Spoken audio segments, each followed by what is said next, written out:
Hey Jeff, how you doing today, bud?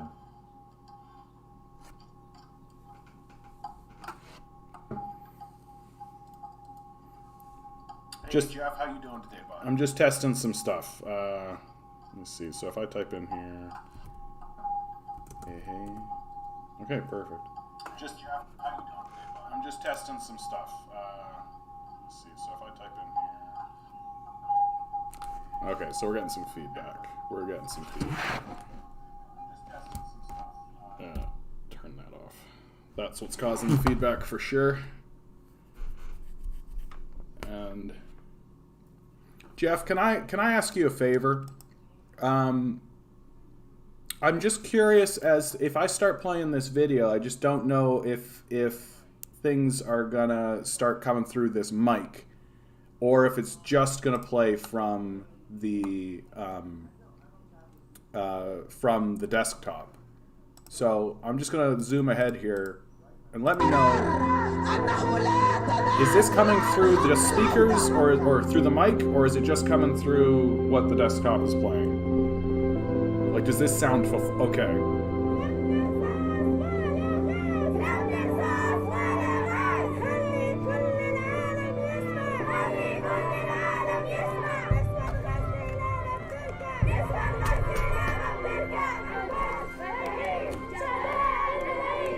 Sounded good? Sounded good? Thank you, Andrew. Glad you're here, bud. Yeah, perfect. So let's... okay, we are doing something different today. We're going to be playing Abby Martin's Gaza Fights for Freedom. I'm going to wait a little bit so more people can come in if they would like. And then I'll shut down my webcam here once we're good to go, because you know you don't want me sitting in the corner the whole time.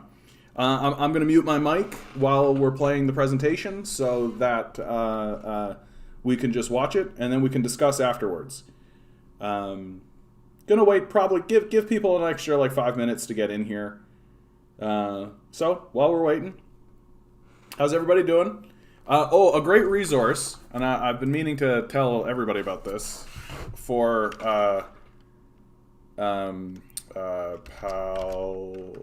there it is. You got to go to Al Jazeera for what's going on. They have a live update going on here. They're updating any major event that happens. Like 11 minutes ago, yeah. Biden says he supports a ceasefire, repeats support for Israel, yeah. He's been saying this entire time that it's defend. Oh, you're working the night shift, Andrew? I worked the night shift for a little bit. It can be good. There are pluses and negatives. Do you like it? Are you liking your night shift?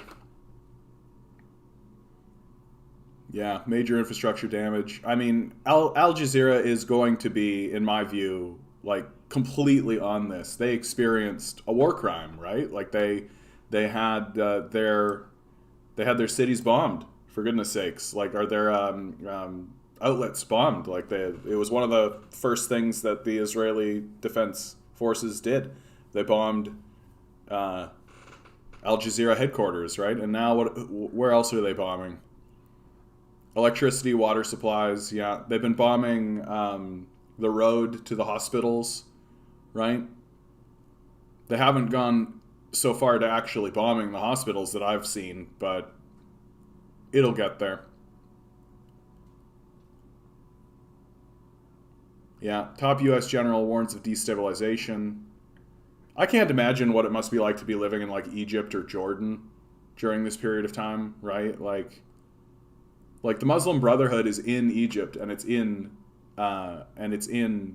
Jordan for sure, right? Like and Lebanon, like to know that this is going on, like it would be like what's a really great example? Let's go to Google Maps.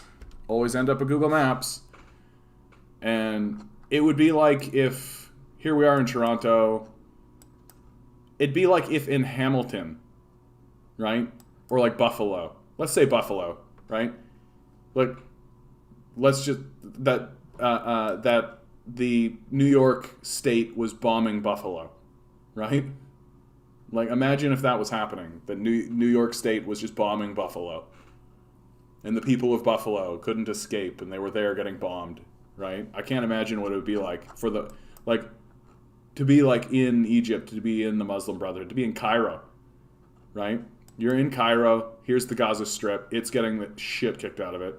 Here you are, right? Or like Lebanon, like Zarqa. God, just like absolutely brutal. I just don't know how you can live in Jerusalem and like know what's going on there and think to yourself, oh yeah, that's fine. That's completely fine. I'm glad to hear that, Andrew. Glad to hear it's a good job for you. One of the better jobs. Good. Good. The only, what do you mean by that, Jeff? The only COVID testing lab. Yeah, Vancouver to Vancouver Island. Yeah, just brutal. Just brutal. If you're just popping in right now, we're going to be playing Gaza Fights for Freedom. I'm just going to give people a couple more minutes to see if they can pop on in. We'll be starting soon. This comes from like the great and powerful Abby Martin here at the Empire Files. If you have not subscribed to the Empire Files, you absolutely should. Are you kidding me? They bombed the only COVID testing lab. These people are monstrous, man. Like this is like what? And like my recent video, right? Like I this whole weekend, guys, like this whole weekend I've been really struggling with this, and I've been struggling how to come at this story in a way that makes sense for what my channel is. And the reality is like my position my position is that this is just a dress rehearsal, right? Like this is the dress rehearsal. They know they can get away with it. They know that there's like literally no repercussions. Like what is anyone going to do about this, right? The United States wants to do it, and so they're doing it. And you know, Biden can say till he's blue in the face that he supports a ceasefire, but he's not going to actually do anything to make that happen. So this is the capitalist death cult, and this is what capitalist endgame looks like. Like we're looking at like late stage capitalism, and people will say like, "Oh yeah, we're in late stage capitalism." Gaza is late stage capitalism. That's what and that's what's coming for us. Right? Anybody who thinks that the capitalist death cult is not going to do this to us is absolutely fooling themselves. Like here in Toronto, there is an open homeless people who've been evicted because of COVID and all of this have congregated in an abandoned stadium, right? Because you can't go to sporting events, nobody's doing sporting events. So they just found their way into this stadium to provide them with a little bit of security. And they just recently cleared it. Right? Or they attempted to clear it. I don't know if they were successful or not, but like, and that's just beginning here, right? Like that's been going on in Gaza for 40 years, right? Like that's what they've been dealing with for 40 years, if not longer.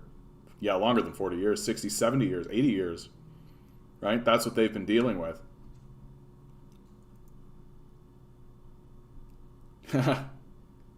Thanks, Ruth. Thanks, Ruth. I appreciate it. You know what? Shaving the beard and getting a compliment from you, Ruth, made it all worth it. I was feeling a bit insecure about taking the beard off because I was thinking, are these guys going to think that I am? Are these guys going to think that I'm not as communist? I mean, I did have a good Marxian kind of beard going on there, right? Don't worry, guys. Don't worry. It takes about a week for me to grow that back. It'll be back pretty shortly. You watch. Just it's got to come off every so often, to specifically for nice compliments from wonderful women like Ruth. Okay. So we are getting on here. What do you think? Let's give it 4 more minutes. Let's let people come on in. We're going to be watching Gaza Fights for Freedom from the powerful Abby Martin. And I'm gonna be frank. Let's keep some levity up here while we're engaging in this. I'm incredibly in love with Abby Martin. Like, just first of all as a journalist and like a professional, but she just like, I see her and I'm just like, man, what a babe. She's just like so great. I really, really wish. Andrew, I like that, Andrew. That tells me that you are looking like right here. You're always right at the eyes, right? This doesn't even matter to you. This is just, well, who cares? The eyes are the window to the face.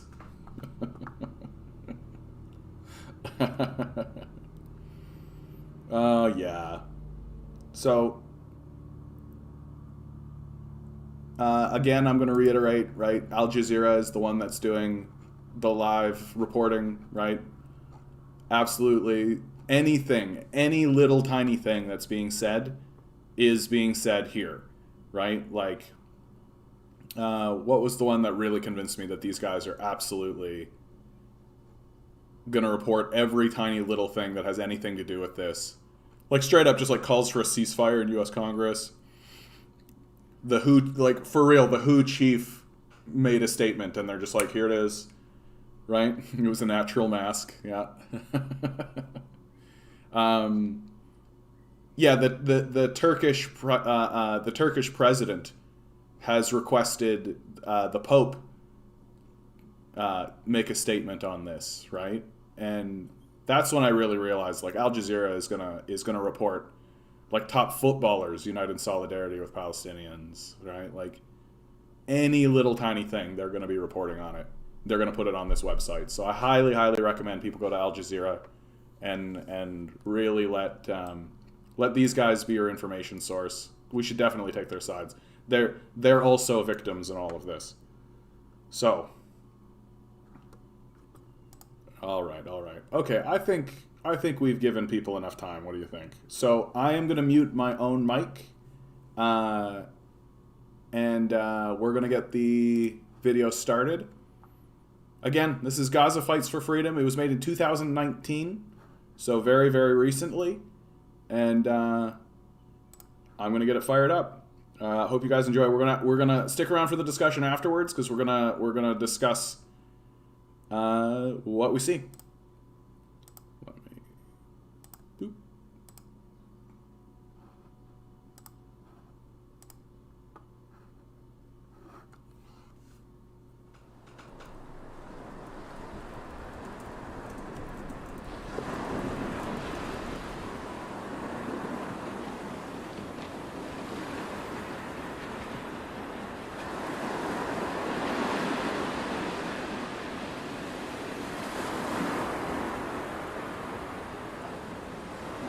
وضع البلد سيء للغاية يعني ما فيش السبب الأوضاع الحصار دمرنا بهدلنا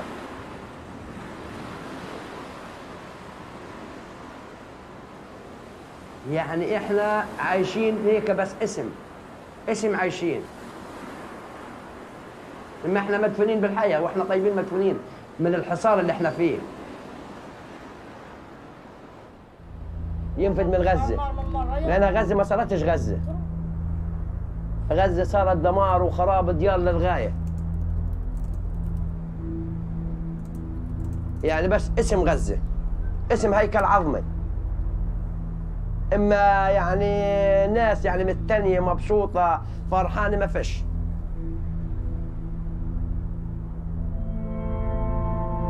لأن الشعب الفلسطيني في وضع كرب إسرائيل ضغط عليه حصار من شقة تموت من شقة يعني إحنا مش متحيرين من وين نتلقاها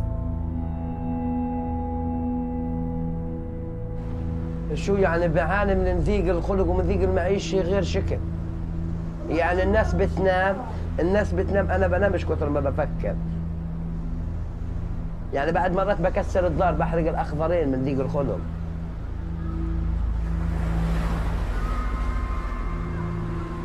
اليهود من شقة الحصار من شقة الدور المهدمة من شقة الأسر الفقيرة من شقة يعني الشعب متحي فهي يعني الحصار بهدلنا ما خلاش يعني بنادم يعني أكثرية العائلات سوء الوضع تبعهن من أسوأ لأسوأ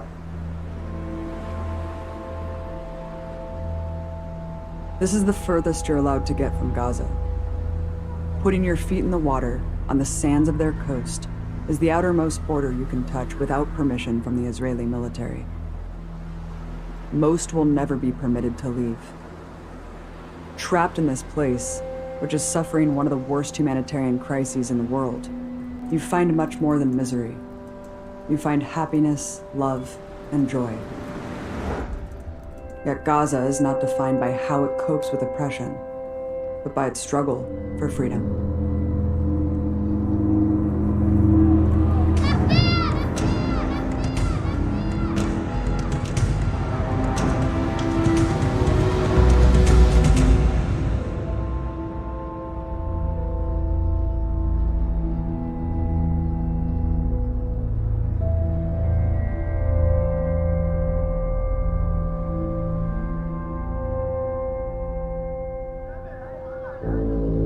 Gaza finds itself at the center of international controversy, as in the past, because civilians are being killed in large numbers by an army claiming self-defense.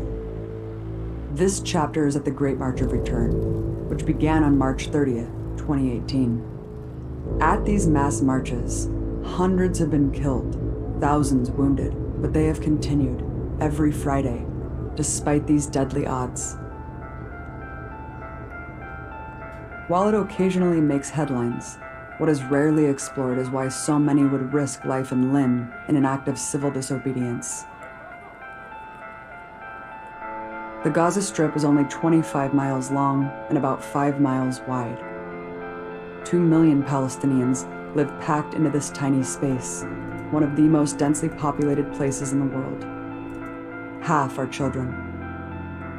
Many live in refugee camps speckled throughout the besieged territory. A stunning 80% of the population relies on foreign aid. Aptly called an open-air prison, there are only 2 ways to leave the enclosed area: the Erez crossing into Israeli territory and the Rafah crossing, which goes to Egypt. Both are completely controlled by hostile militaries. What Israel calls a border is actually a heavily militarized perimeter fence comprised of barbed wire, surveillance networks, and lethal no-go zones. If you roam too close to the so-called no-go zone, which extends 300 meters out from the fence, Israeli forces have authorized themselves to shoot to kill. Thousands of unarmed Palestinians have been shot for violating this rule in 2018 alone. The same goes for Gaza's coastline. It is the only place in the world where you can't even flee by boat, as refugees elsewhere often do. Fishermen are restricted to only a few nautical miles from their shore. Straying past that, even by accident, you can be blown out of the water by Israeli warships. A massive seawall in the north and south, currently being extended, boxes them into their small sliver of sea. This violence is compounded by an economic blockade that imposes a chokehold of poverty on Gaza, resulting in one of the highest unemployment rates in the world, according to the World Bank. 70% of the youth are unemployed, with 52% for the general population. Like Ahmad Fraij Sabo, who lives in Bet Lahia, a small town in the northern Gaza Strip. He worked as a farmer until the Israeli blockade ran most farms out of business. He was shot in the leg at the Great March of Return protests. Now unemployed, he resorts to one of the only sources of income: scavenging the destruction from Israeli bombing. مش قادرين نعلم اولادنا، مش قادرين نروح، مش قادرين نجي، الاقتصاد في البلد انهار. بلم بلاستيك، بلم حديد، بلم احجار، ويعني زي ما انت شايف بنسوي 20 شيكل، 15 شيكل، 30 شيكل، ومشي مكفيات يعني. ما فيش شغل، البلد وضعها سيء، منهار، الاقتصاد الاجتماعي تبع البلد صعب. وهذه بنتي يا سيدي لمنتي ما بتسمعش، هذه ما بتسمعش.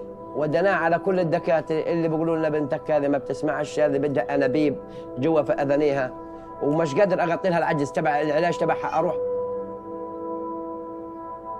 يعني شوف بلا ما اخذ انا عيلتي 16 نفر اطلع في غرفتين.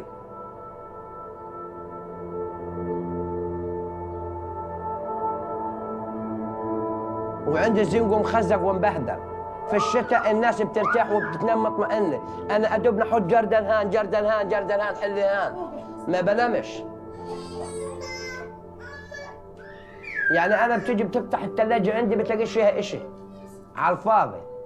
أنا عايش على النواشف، على الفلفل، على الخيار، على الدقة، على الزعتر، على الزيتون، على كوباية شاي. يعني شوف فيني انا وزوجتي قاعدين بنوقد نايلون وورق عشان نوفر الطبخه ونسوي كاسه شاي. يعني بخان النار ما قلت ما في اليد، ما فيش معي فلوس اني اجيب جره غاز. جره الغاز مبلغها 70 شيكل. الحليب برضه وضع سيء، مش قادر اجيب لها، مش قادر اكمل لها، غير بشاي بفتلها وبطعميها. ايش هذه عيشه؟ This food insecurity is a purposeful effect of the blockade. In fact, Israeli officials determined the amount of food they would let into Gaza every day based on calculating the very minimum caloric intake needed to avoid malnutrition. Officials call it putting Gaza on a diet. Food scarcity is just one problem. More dangerous is the shortage of clean water. المية عندنا مش متوفرة، عندي جيزان واحد ل 16 نفر. قسما بالله بدب القلان، ما فيش عندي خزانات استوعب مية. لا مش متوفرة، بعد مرات بنشرب بلدية ومالحة ومش ما بنطبخش منها. Already unfit to live for any human being, even the UN reports the Gaza Strip will be completely uninhabitable due to lack of water alone by 2020. 97% of the fresh water in Gaza is toxic. The vast majority of Gaza's water desalination plants, which produce fresh water, were destroyed or damaged by Israeli bombs and cannot operate.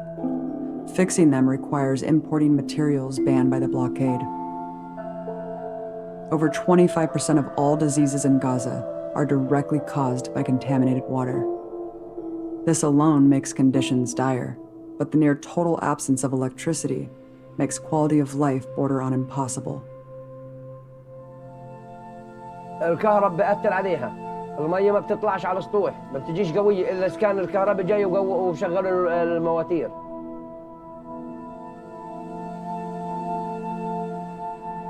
بالنسبة للكهرباء إحنا بنعاني منها، والله بنعاني منها. أكترية اليوم بتبقى قاطعة. الكهرباء بتجينا 4 ساعات وباقي النهار بتبقى قاطعة، 20 ساعة 16 ساعة بتبقى قاطعة. ويعني لا احنا عارفين نتلج مية ولا عارفين نجيب أكل زي الناس. يعني أكترية الأكل تبعنا بيخرب بضمن قطع الكهرباء. أصلاً النفس اللي بنتنفسه هي الكهرباء.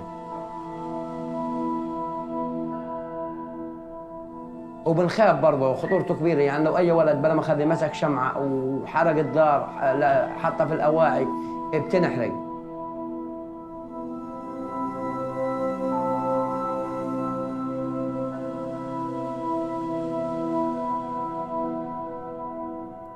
أنا بالنسبة طموحاتي بهالحياة كثير. طموحاتي إنه يكون عندي دخل، إني أعلم أولادي وبناتي في المدارس وأعيشهم أحلى عيشة. نفسي بلما أخذ يجي يوم إني أفرح فيه، بل بيجي كل يوم بيجي يوم عن يوم أسوأ من اليوم اللي بيجيه للأسف. إيش نسوي؟ هذا الحصار دمر غزة، دمرنا والله دمرنا.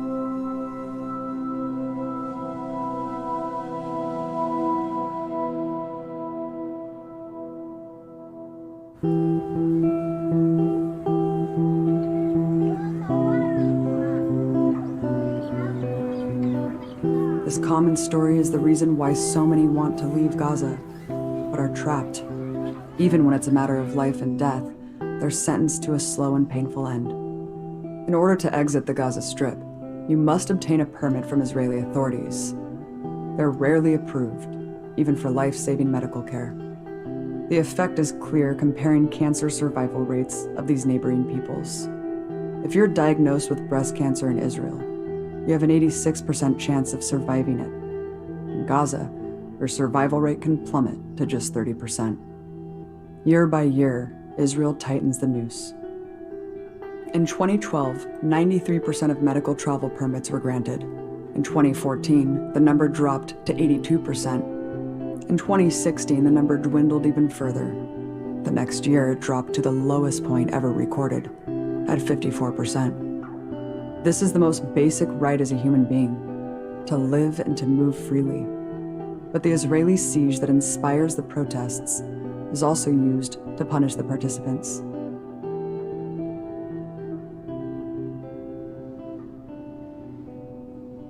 هي هذه يعني بتضلها خلص مش انه خلص في القلب بتضلها حريه يعني الانسان بتعود عليها يعني بحب وطنه بحب يروح بحب يدافع وفي يوم في 4/5 تعرضت لإصابة كنت رايح مشارك مع شباب أصحابي وكنا متواجدين يعني في المكان كنت مع الشباب وتعرضت لإصابة في القدم في مشط القدم وصار عندي تهتك في العظم وتقطع في الأوتار وفي الأعصاب.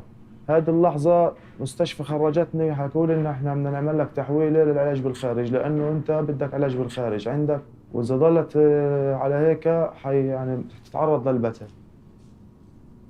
ارتفضت أول مرة عاودوا رفعوا اسمي كم مرة وارتفضت كم مرة مرتين رفضوني.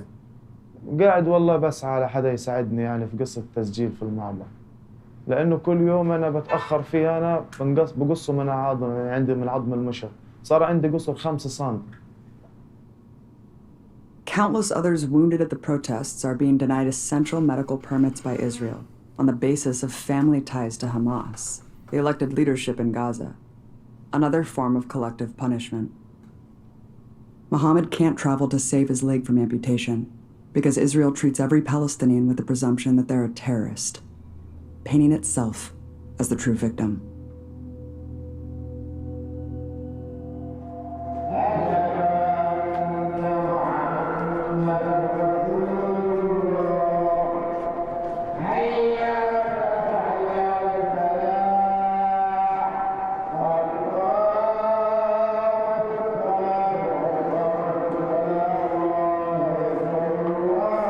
Gaza has a story.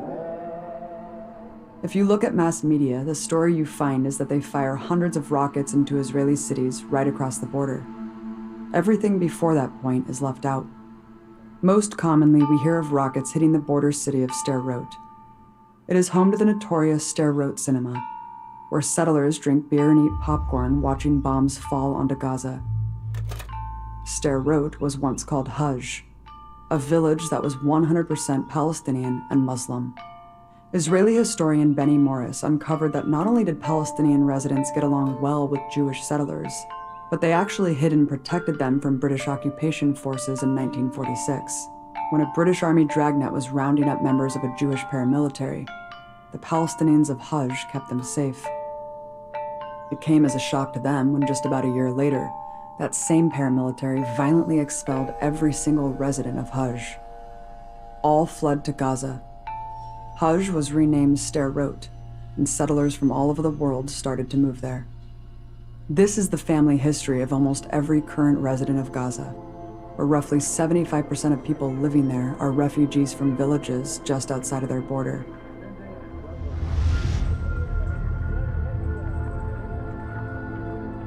They were among the 500 Arab villages completely depopulated at the barrel of a gun in 1948, in what became known as the Nakba. Those who wouldn't leave their homes were killed. That year, the United Nations issued Resolution 194, which mandated that all of the 750,000 Palestinians made refugees from the Nakba had the right to return to the land they were ethnically cleansed from. From that day forward, Israel has refused, in flagrant violation of international law. Displacement of the indigenous population was always the plan. As founder and first Prime Minister Ben Gurion declared, "We must expel the Arabs and take their places." Just 6 months after Israel's creation, top secret military orders reveal their policy targeting the movement of civilian Arabs from Gaza. Their mission, put plainly, expulsion of the Arab villagers and denial of their return by demolishing their houses, to gather all the residents and deport them to Gaza, to burn down the villages, and most shockingly, surveying the refugees' way of movement and laying mines in the routes. And in 1954, the Prevention of Infiltration Law was created to punish any refugee trying to return, under which a shoot-to-kill policy was employed, like the one still used today against the Great March protesters.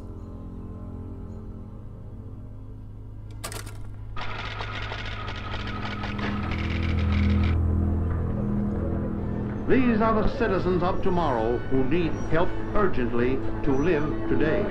It's the old question, am I my brother's keeper? The answer is yes. You and everyone who is made aware of a great tragedy must assume a responsibility to end it. This is a problem which cries out to the civilized world for a quick, a humanitarian, a permanent solution. But the story doesn't end there. In a massive military offensive in 1967, they seized the Gaza Strip and West Bank and put them under martial law. Prime Minister at the time, Levi Eshkol, was very open about their depopulation plans for Gaza. One tactic he proposed to get its inhabitants to flee has carried on to this day. He said, "Perhaps if we don't give them enough water, they won't have a choice, because the orchards will yellow and wither." In another camp, a well that normally provided water for 2,000 people soon dried up after being used by 13,000 or more. Some Palestine refugees have lived in camps for 30 years, have raised families in them, who in turn have raised children of their own. 3 generations of refugees. It hardly seems possible. Between then and 2005, Israel established 21 major settlements, taking 20% of Gaza's territory. Just as the West Bank was rapidly disappearing as settlements grew, so too was Gaza. Palestinians in Gaza lived under a legal military occupation and were subject to dozens of military checkpoints, Jewish-only roads, and other forms of violence. Under military rule, all political activity is deemed illegal, including attending a peaceful protest, handing out leaflets, and even raising a Palestinian flag. Palestinians were routinely kicked out of their homes and forced to watch them bulldozed, while the military cleared the way for new settlements. Inevitably, massive uprisings by the entire Palestinian population exploded in what became known as the First and Second Intifadas. Whether tactics used were violent or non-violent, they were smashed with the utmost cruelty and brutality. It was here that the largely symbolic act of throwing stones was widely adopted as an act of resistance, a fitting weapon for a David versus Goliath story. While Israel publicly maintained its desire for peace, its actions spoke to the contrary. Militant resistance forced the Israeli occupation to leave Gaza in 2005, while cementing a permanent military occupation of the West Bank. Angry extremist settlers who were determined to take Gaza had to be physically removed by the Israeli military. But the move was never meant to be permanent. The desire for a greater Israel, swallowing all of Gaza and beyond, is no secret. The next year, Gaza held its first democratic election.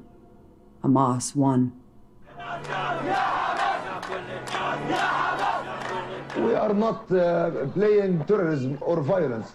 We are under occupation. The Israeli continue their aggression against our people, killing, detention, demolishing, and in order to stop these processes, we run effective self-defense by all means, including using guns.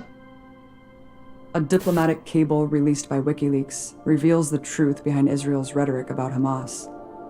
After losing the election, rival party Fatah requested that Israel come to their aid with weapons and military strikes to prevent Hamas from taking control of the Strip. As exposed in the cables, the Israeli intelligence chief told the US ambassador that they wanted Hamas to take full control of Gaza, telling him that if Hamas managed to take full control, then the Israeli Defense Forces would be able to regard Gaza as a hostile territory. Fatah fled as a result, and Israel immediately designated every man, woman, and child in Gaza hostile, and therefore everything a legitimate target. With this excuse, that all of Gaza is a hostile entity, they implemented the devastating blockade and began a regular series of bombing campaigns that took death and destruction to a new level. This past decade is defined by routine massacres on Gaza's caged population, always portrayed by Israeli officials as self-defense.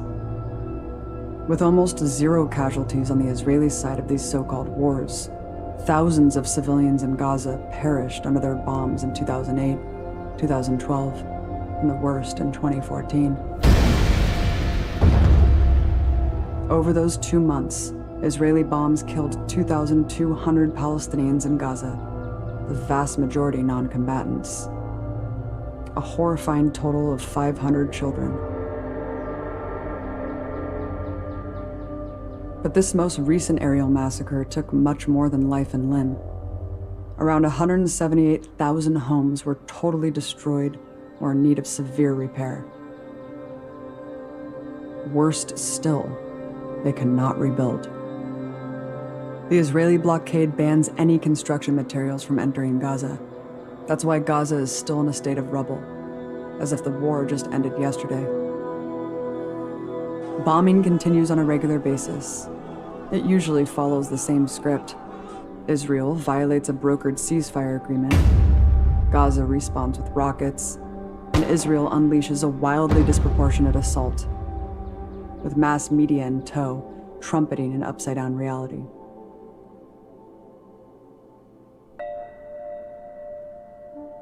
While Israel first justified its crimes as defending against infiltrators, then against terrorists, today the excuse is Hamas.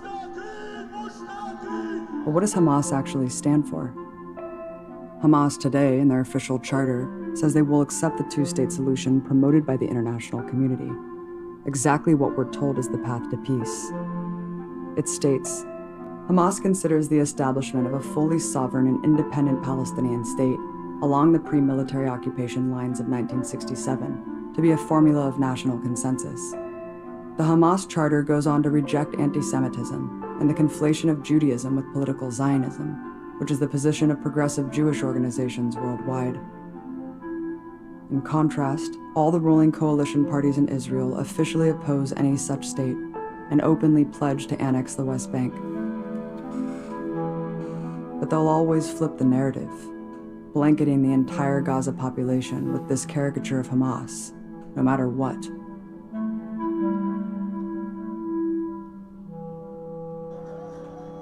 In reality, there exists a mosaic of political factions. Some are more conservative than Hamas. Many support their rival Fatah, while others are in left-wing parties, like the Communist Popular Front for the Liberation of Palestine. This political diversity is reflected in the Great March. The official leadership committee consists of representatives from various parties. It is primarily led by unaffiliated academics, artists, and journalists. In fact, the idea for the mass march was devised by just one Palestinian, 34-year-old journalist and poet Ahmed Abu Artema, as he watched birds flying freely into the land he was forbidden. It all started with a post. What would happen if thousands of Gazans attempted to peacefully cross the fence that separated them from their ancestral lands?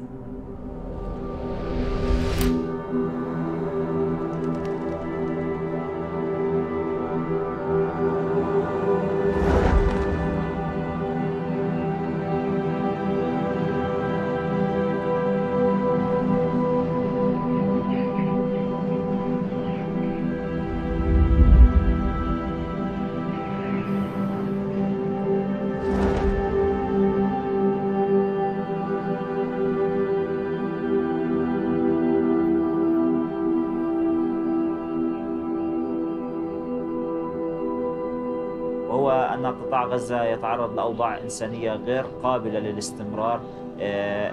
الوضع الاقتصادي منهار، الوضع الخدماتي منهار، لا رواتب، لا عمل، لا أفق، المعابر مغلقة.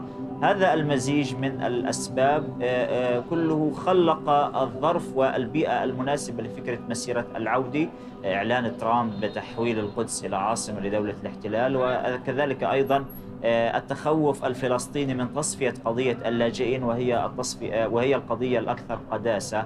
نحن هناك 10 ملايين لاجئ فلسطيني، هؤلاء معهم قرار دولي وهو قرار 194 البند رقم 11 بالعودة إلى ديارهم التي هجروا منها قسرا عام 1948.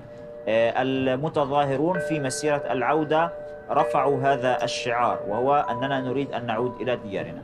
في النهاية نحن لا نراهن على أخلاقية المشروع الاحتلالي الكولونيالي في فلسطين، إنما نراهن على تراكم الضغط ومراكمة عوامل الحشد الإنساني والعالمي خلف قضيتنا العادلة، حتى نصل إلى اللحظة التاريخية التي وصلت إليها كل شعوب العالم في نيل الحرية والاستقلال وتقرير المصير. نعم، دولة الاحتلال بالمنظار التاريخي وبالمنظار الأخلاقي هي دولة تحمل عوامل الفناء في ذاتها، لأنها قائمة على التهجير، قائمة على الاضطهاد العنصري، قائمة على أن تقتل وأن تضطهد وأن تميز ضد شعب آخر وتحاول إلغاء هذا الشعب الآخر. لذلك نحن أقوياء بحقنا، ونحن سنستمر رغم معرفتنا بضعفنا.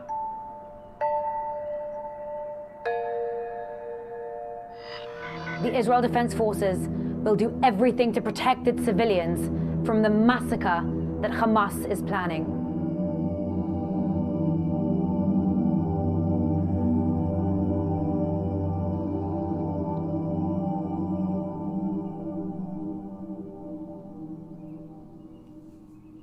This was the narrative that made it into mass media. The actual organizers of the march were ignored, because Ahmed clearly explained it was a symbolic action to camp in tents and declare an open sit-in in the empty land right across the border to draw attention to their struggle as refugees. That was the real threat to Israel, a political victory for the Palestinian cause. So they resorted to the go-to deflection.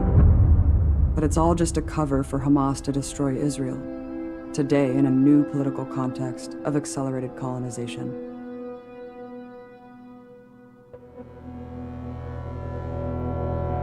Therefore, I have determined that it is time to officially recognize Jerusalem as the capital of Israel. Hamas is calling for more bloodshed today on the Israel-Gaza border. Thousands of Palestinians expected to riot. To call this a protest is inaccurate. What actually happened is that Hamas engineered an event where they wanted thousands of people to swarm into Israel. Palestinians reportedly organized by the terror group Hamas are being encouraged to rush security barriers, putting them right in the range of live fire. They were warned to stay away from the border fence. They decided to show up with explosives. They're paying them to get shot, believe it or not. They're paying them something like $500 per gunshot wound. You know, Hamas sent a 7-year-old girl who was wearing a Minnie Mouse sweatsuit right up to the fence so that IDF troops would, in their perverse in the perverse mindset of Hamas, would shoot her and kill her. It is reported that someone in a wheelchair was fatally shot, Mr. Ambassador. Hamas is always very good at trying to put out all sorts of propaganda and myths.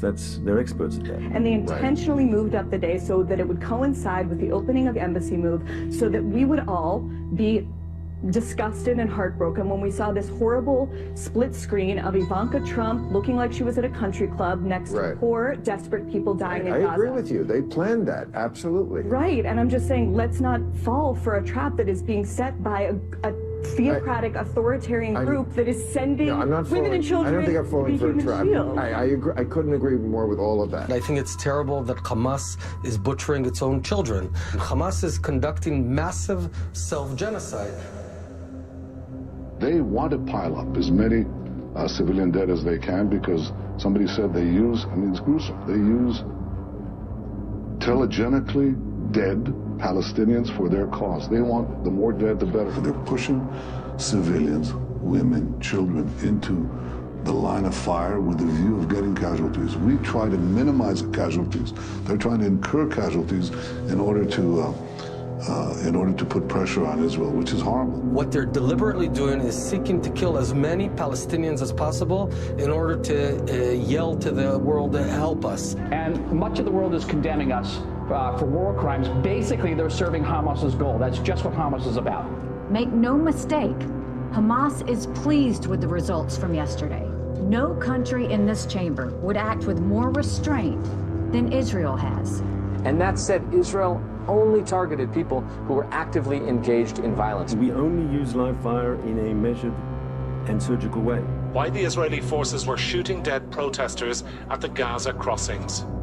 Well, we can't put all these people in jail.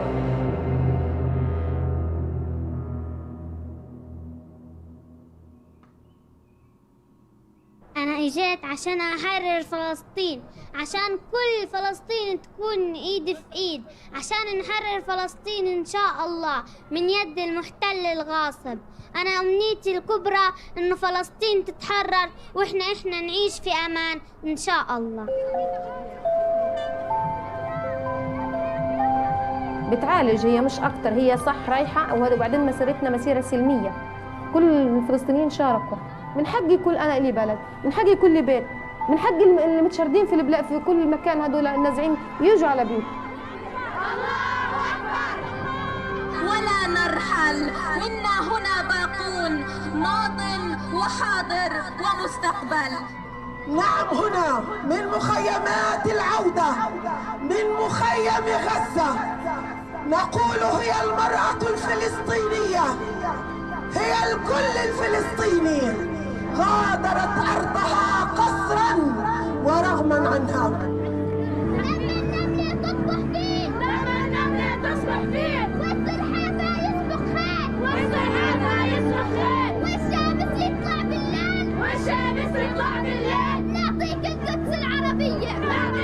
وها هي حفيداتها اليوم يعلن القرار بأنه إن كان الخروج قسرا والخروج غصبا فإننا الآن بكامل قوانا.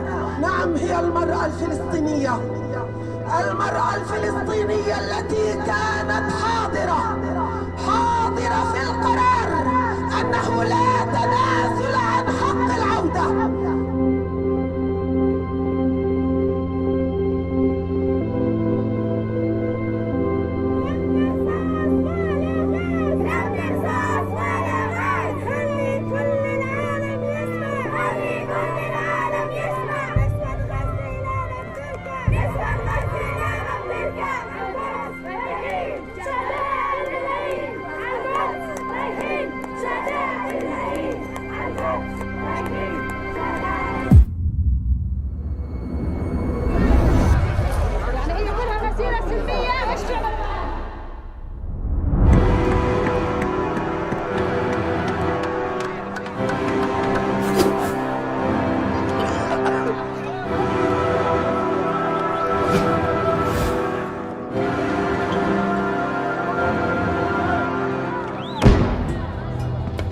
ما احنا حاملين سلاح ولا شيء، بالعكس احنا بصدورنا العارية امام قوة كبيرة من الجيش اللي هي مدرعاتهم واسلحتهم وغازهم وطائراتهم. احنا بالعكس احنا سلميين واعزل السلاح، ما فيش معنا اي شيء.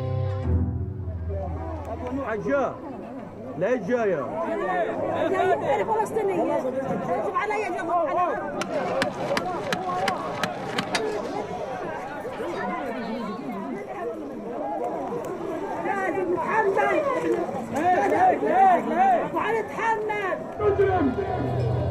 معركة أن نكسب الدنيا والآخرة لا تخيفنا رصاصات الاحتلال. هذه الرصاصات التي تتوجه إلى صدور بناتنا وأطفالنا ونسائنا وآبائنا وأمهاتنا لا تخيفنا ولن تعيدنا إلى الخلف.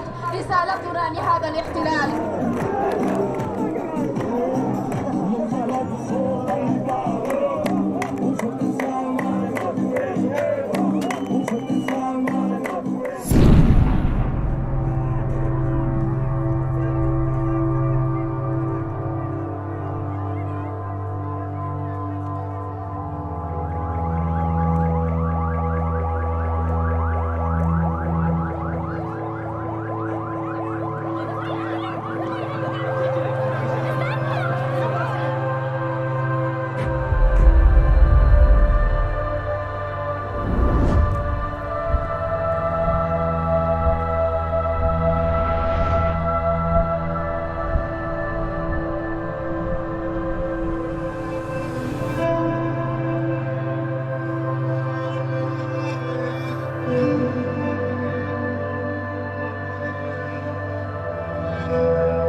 The evidence of numerous blatant war crimes in these regular massacres are there for all to see.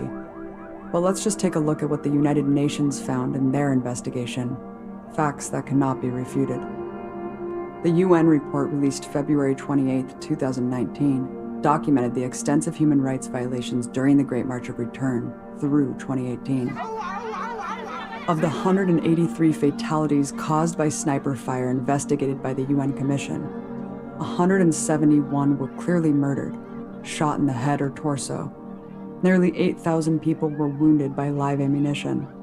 Over that 8-month period, 21 were left permanently paralyzed, and 122 more required limb amputations, including 20 children.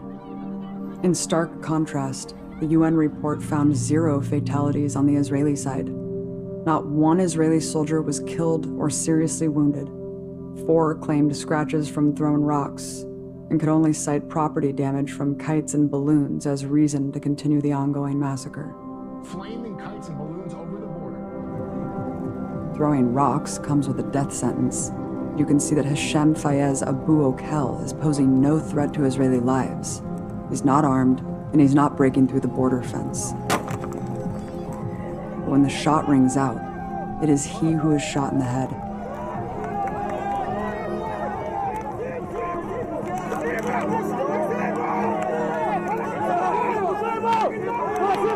Incidents like these that were investigated by the UN are an indictment damning beyond measure.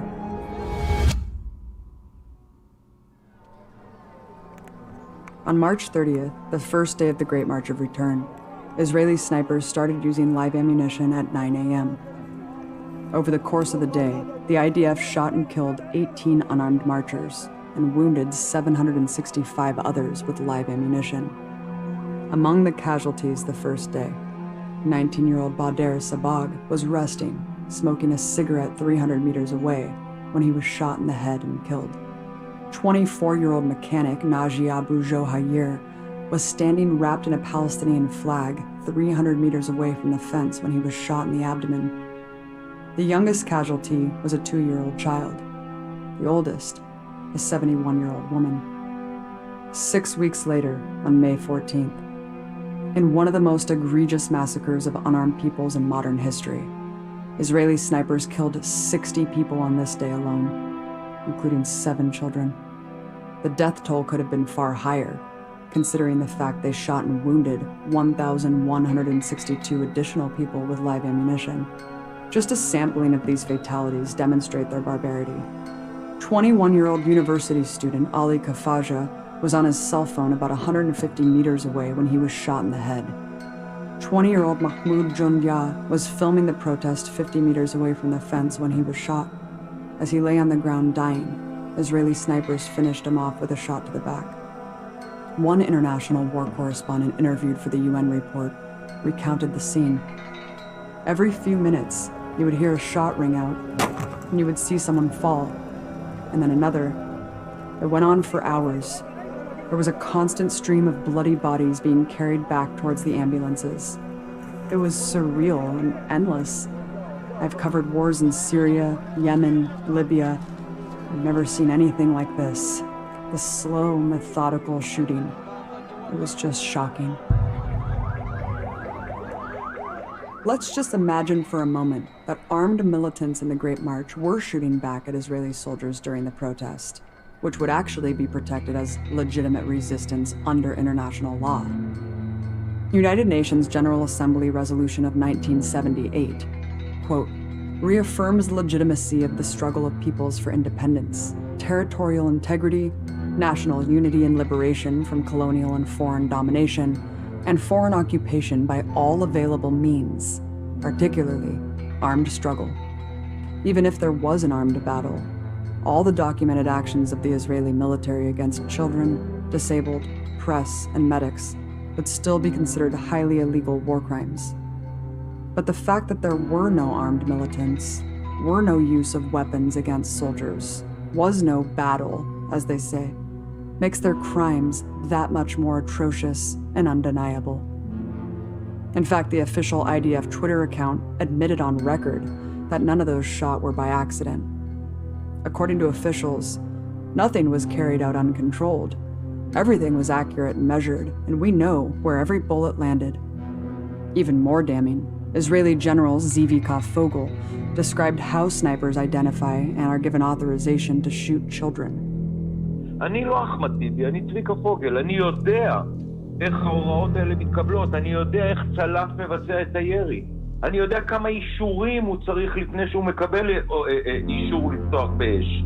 זה לא גחמה של צלף כזה או אחר שמזהה עכשיו גוף קטן של ילד ומחליט שהוא יורה.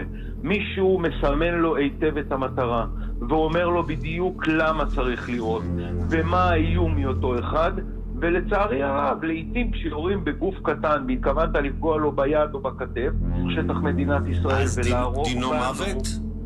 דינו מוות. מבחינתי כן, אם אפשר לראות פה רק כדי לעצור אותו ברגל או ביד, נהדר. אבל אם זה יותר מזה, אז כן, אם זה... אתה רוצה לבדוק אותי אדם של מי יותר סמיך? שלנו או שלהם? كنت حامل أنا علم فلسطين وكلتها في راسي.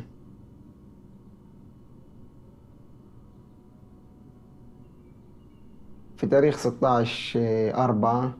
أنا اتصابت في الركبة، الرجل اليمين قنبلة غاز. روحت ومن المستشفى روحت على الدار والحمد لله صرت منيح تمام التمام.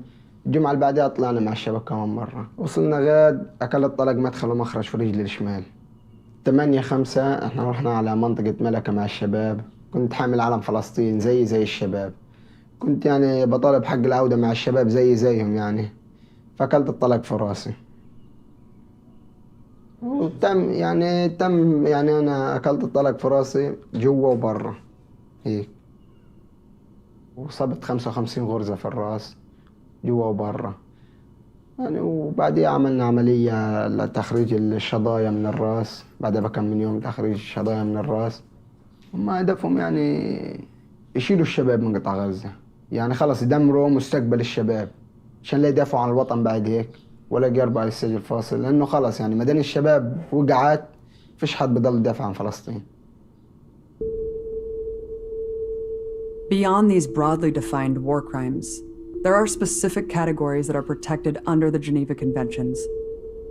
Again, these are categories that are protected during an actual war between armies, making violations on unarmed protests even more egregious.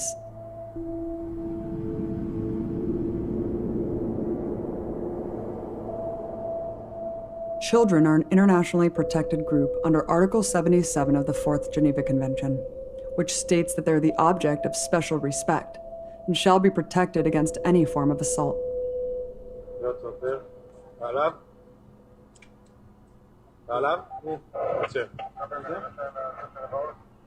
לא יכול לראות בגלל טלטלית. בגלל טלטלית כפרה. מימוני בוא לפה.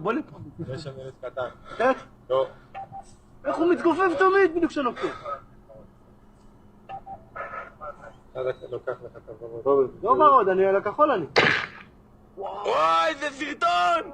יש! בן של זונה. איזה סרטון, הנה, תרוצו לפנות אותו. בטח שצילמתי את זה. וואו, פגעו לי מישהו בראש. וואו. איזה סרטון אגדה.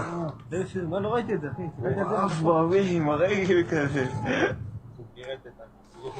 חויה בן זונות. May 14th, 14-year-old Wisal Sheikh Khalil was shot in the head 100 meters away after she had approached the fence to hang a Palestinian flag. She died instantly. June 29th, 11-year-old Yasser Abu Najah was chanting national slogans at the fence with 2 other kids. He was shot in the head as he hid behind a bin 200 meters from the fence. September 28th, 11-year-old Nasser Mozabeh was shot in the back of the head as he stood 250 meters from the separation fence. He died the same day. Throughout the march in 2018, 35 children were killed by Israeli snipers. 940 children were shot by Israeli snipers, many of whom are left with permanent disabilities. The UN Commission concludes that the Israeli forces intentionally shot children knowing they were children.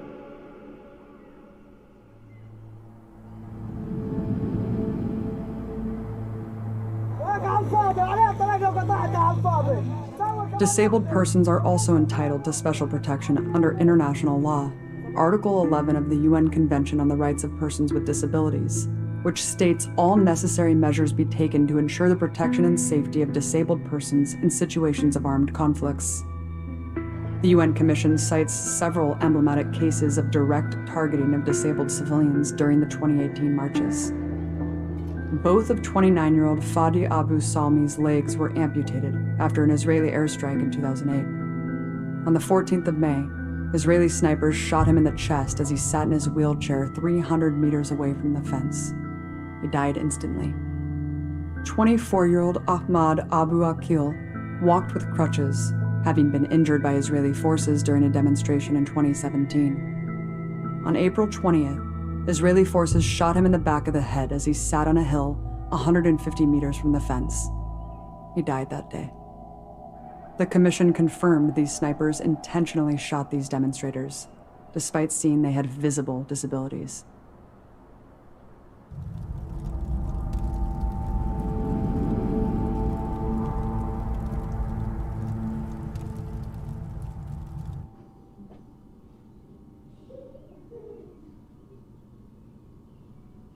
طبعا كصحفيين قمنا بالتوجه للمنطقة الشرقية من أجل تغطية هذا الحراك ونقل الرسالة إلى العالم. الرسالة السلمية، رسالة الشعب الفلسطيني، الرسالة السلمية بالتظاهر السلمي على الحدود، بالقرب من الحدود الفاصلة مع أراضينا المحتلة. الرسالة والجانب الآخر للمظاهرات كانت هي استهداف المتظاهرين. كنا كصحفيين نريد نقل الوجه الحقيقي للاحتلال. تمام، لا شك أن الشعب الفلسطيني مستهدف، والمتظاهرين الذين كانوا يعتصمون بالقرب من السياج مستهدفين، حيث أن الاحتلال الإسرائيلي لا يميز بين كبير وصغير وبين صحفي ومدني وبين مسعف. الصحفيين كانوا مستهدفين بشكل مباشر. فقدنا الأسرة الصحفية في قطاع غزة، فقدت شهيدين، هما الشهيد الزميل الصحفي ياسر مرتجى والشهيد الصحفي أحمد أبو حسين، والعديد من الإصابات في صفوف الزملاء الصحفيين. طبعا الصحفيين كانوا بشكل مباشر مستهدفين، رغم أنهم ما يميزهم بأنهم صحفيين من ارتداء الدروع. عندما أصبت كنت أرتدي الدرع في محاولة حتى أبين أنني صحفي، فأثناء ارتداء للدرع ورغم ارتداء الدرع إلى أنني قاموا بإصابتي.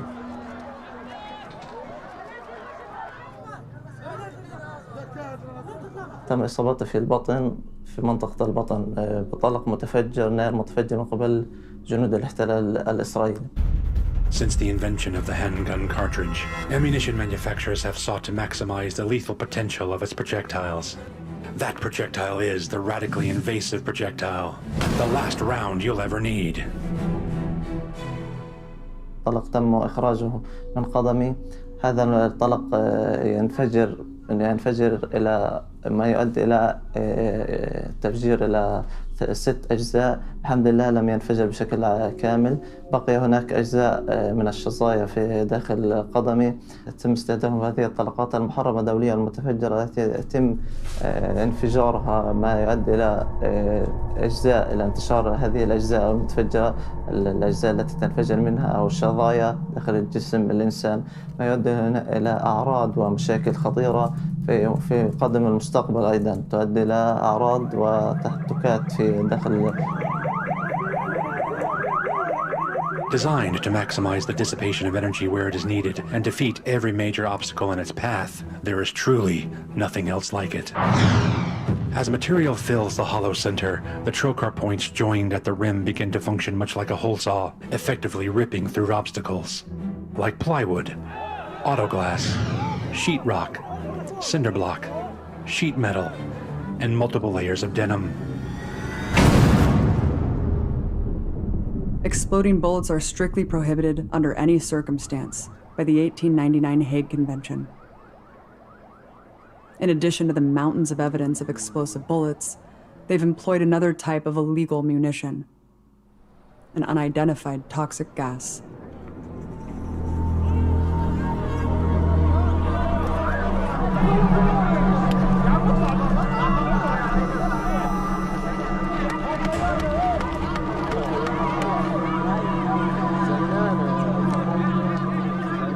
The term tear gas at the Great March of Return is a misnomer. This gas makes you lose consciousness, have seizures, and is lethal.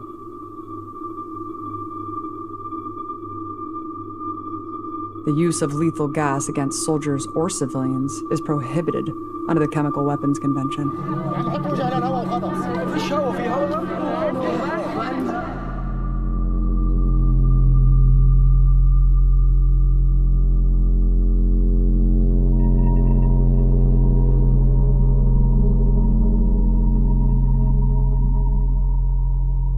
نعم بكل تأكيد، يعني هذه الاعتداءات وهذه المخاطرة بحق الصحفيين والاعتداءات والاستهدافات بحق الصحفيين استهدافات كبيرة وخطيرة أدت إلى استشهاد العديد من الصحفيين. آخرهم لم يدعهم على يعني في تواصل مع عدد من الصحفيين الذين تم إصابتهم، قاموا كما يرى الجميع يعني بعد شفائهم من إصابتهم يقوموا بالعودة مرة أخرى إلى الحدود وعملهم الصحفي، لأن هذه هي مهنة الصحافة، مهنة المتاعب التي تحتم على الصحفي عندما يتصاب أو يتلقى أذى أن يقوم مرة أخرى والعودة إلى الميدان. هذه هي مهنة المتاعب وهذه مهنة الصحافة. Journalists are an internationally protected group, the same as civilians, under Article 79 of the Geneva Conventions.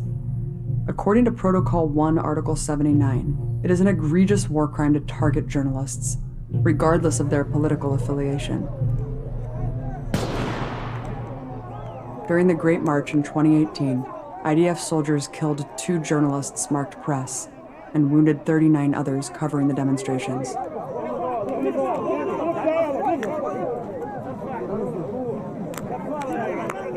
يعني العالم أجمع يرى هذه الاستهدافات بحق الصحفيين على المجتمع الدولي والمجتمع الدولي والمؤسسات الصحفية التي تتغنى بحقوق الإنسان والديمقراطية أن تكفل للصحفي الفلسطيني حق ممارسة عمله المشروع، وهي نقل الصورة العمل بحرية في الميدان. حتى الصحفي الفلسطيني يتم استهداف حتى لا ينقل الحقيقة الكاملة عن الاحتلال من خلال لا يشكلون أي خطر على المحتل الإسرائيلي عندما أو جنوده المتمركزين الذين يتسلحون بأعتى أنواع الأسلحة، لا يشكلون الصحفيين كصحفيين، لا يشكلون عليهم أي خطر بكاميراتهم بجوالاتهم بمعداتهم الصحفية، لا يشكلون عليهم أي خطر، لكن هم الخطر الذي يشكلونه الخطر الأساسي هو نقلهم للحقيقة. لا يريدون للصحفيين الفلسطينيين نقل الحقيقة.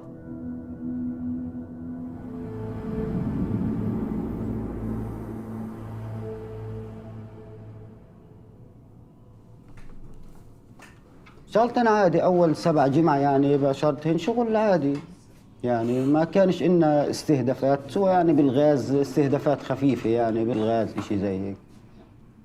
لحديت آخر يوم اللي هي المليونية 14/5.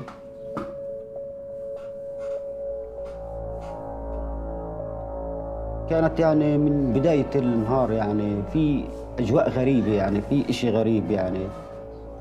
خشينا قبل ما نوزع المهام يعني، في حتى صدفة ضربوا طلق تحت رجل المحافظ، يعني استغربنا من الإشي هذا، يعني عمرهم ما عملوا إشي هيك. بعدها بشوي بدت المناوشات تصير.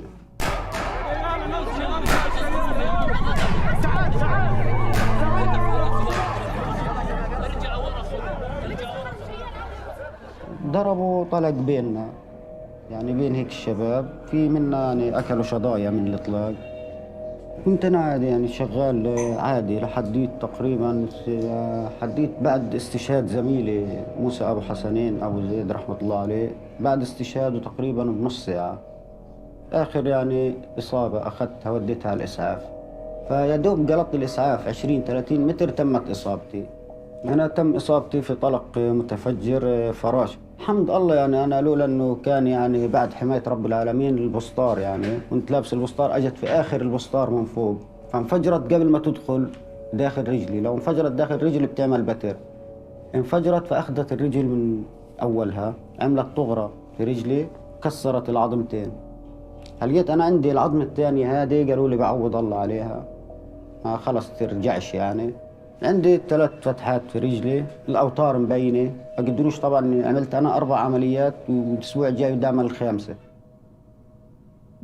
Occupied Palestine is one of the most dangerous places in the world to be a health worker. According to Article 15 of the Geneva Conventions, targeting medical staff is a grievous violation of international law. It mandates that medics are provided cover to perform their humanitarian functions. In fact, Israel's own Manual on the Laws of War, drafted in 1998, states, "It is prohibited to interfere with the administration of medical aid." During the 2018 protests, Israeli forces shot and killed 3 clearly marked paramedics. هم بيحاولوا يعني انه يخلوا مثلا يضعفوا مثلا المتظاهرين، يصير المتظاهر يخاف يقول لك ما فيش مسعف يسعفني، او لما انا بدي اكون متظاهر واشوف مثلا المسعف بيستهدف، الصحفي يستهدف، بدي اقول طيب ايش معنى انا يعني اذا ما زالهم استهدفوا مسعف او استهدفوا صحفي، طيب انا ايش حيصير فيي؟ يبقى انا حيقتلوني، حصير اخاف او حصير اقول مش حلاقي مسعف يتجرأ يجي ياخذني. So how does Israel justify shooting medics? In the eyes of Hamas, the residents of Gaza are not human beings. They are no more than human shields.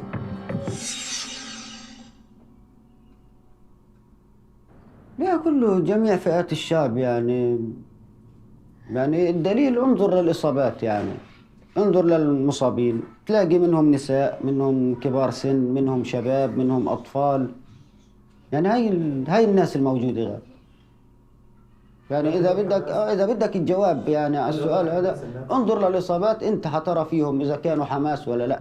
هي حماس ما لهاش دخل أصلا فيها، كل الناس بتروح بتدافع عن حقها، لا حماس ولا أي فصيل له دخل في هذه.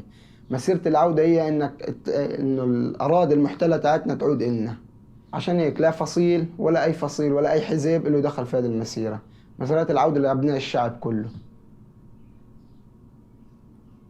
هي إسرائيل تعتبر حالها دولة عظمى وفوق القانون، تعتبر يعني وما بحسبوهاش على جرائم. يعني عندك لو جندي إسرائيلي أو مواطن إسرائيلي واحد صار في مثلا نزل صاروخ عليه أو دهس أو أي شيء بتنقلب الدول الغربية كلها عليه. إحنا بموت عندنا أطفال ونساء وشباب بالألوفات مش بالعشرات كمان، ما فيش حد بيحاسبهم، ما حدش بدور، يعني حقنا يعني رايح، ما فيش محاسبة. لا خلاص حطوه.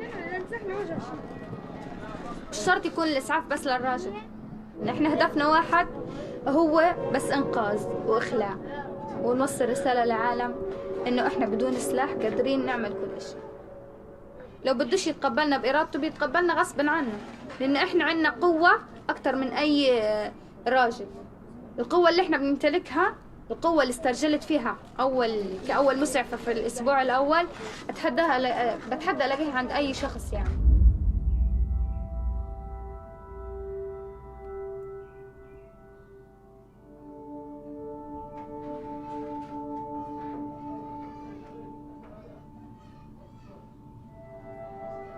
كانت روزان أول شابة مسعفة ميدانية متطوعة، كانت هي أول شابة كشابة يعني كفتاة تنزل على المخيمات العودة. طبعا كانت مشاركتها بالنسبة لها مشاركة جديدة من النوع الجديد، لأن المسيرة هاي مسيرة سلمية يعني، والكل بادر فيها وشارك فيها. أنا كمان شاركت، كل البيت شارك. روزان يعني كل ذكرياتها كانت حلوة كتير يعني.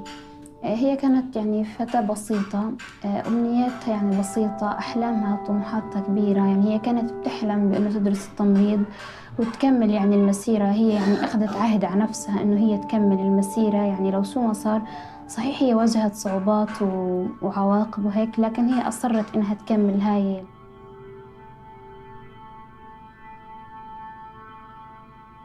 كانت يعني هي رسالة واضحة، إسعاف الجرحى والمصابين ورسالة إنسانية يعني.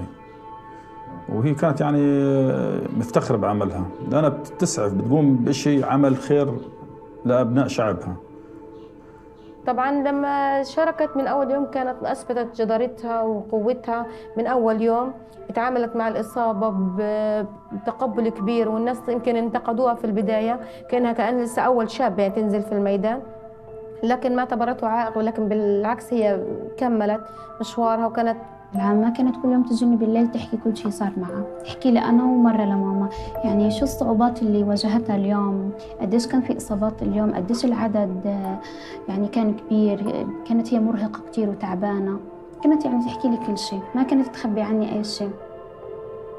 يعني احنا ما بنشوفهاش والله إلا بالليل، يعني تروح دوبها يعني تغسل أوعية، ومرات والله ما تاكل، تروح وتحط راسها وتنام وتطلع ثاني يوم. على مدار ال3 شهور حتى لما استشهد نفس اليوم يعني. كانت كل يوم تيجي تحكي لنا ايش شافت، ايش صار، اصابات. حكت لي اكثر شيء كان هو كمان يعني زعلت كثير وبكت عليه، اللي هو هذا الاب ابو سبل الله يرحمه. هذا كانت يعني هي واقفه بتقول يعني وانا واقفه وراه، يعني هي هيك عادي يعني واقفه بعيده عنه شوي. فلما جاله الطلق وقع على ايديها، سندته بايديها، فطبعا المخ طلع بايدين روزان كله. يعني لما تعاملت انا معاه حتى لحقت بالاسعاف المخ اللي كان في ايدي له، يعني هي كانت واقفه اجى الطلق فيه وقع على ايديها. يعني هذا كان من اصعب المواقف اللي تعرضت لها، وكثير يعني كانت تحكي لنا يوميا، تحكي لنا على المواقف والاصابات ايش يعني، والغاز اللي كل يوم جديد ونوع جديد. يعني كانت تقول لنا والله انا ببقى صح، يعني رغم اللي بشوفه ببقى زعلانه، لكن قد ما ببقى انا سعيده ان انا بعالج، يعني ان انا بخفف من وجعه. لا يعني كانت يعني تيجي مبسوطه لما تنقذ عدد كبير من الناس يعني، وما يعني ما تكونش الإصابة اللي تحت إيدها يعني استشهاد أو هيك، لا كانت يعني تنبسط لما تحكي لي أنا اليوم أنقذت كذا وكذا، وتعدد لي أسماء والحمد لله حالته بقت مستقرة هلا، وتطمني وتطمن نفسها كمان، يعني تنجز يعني بتشكر نفسها هيك.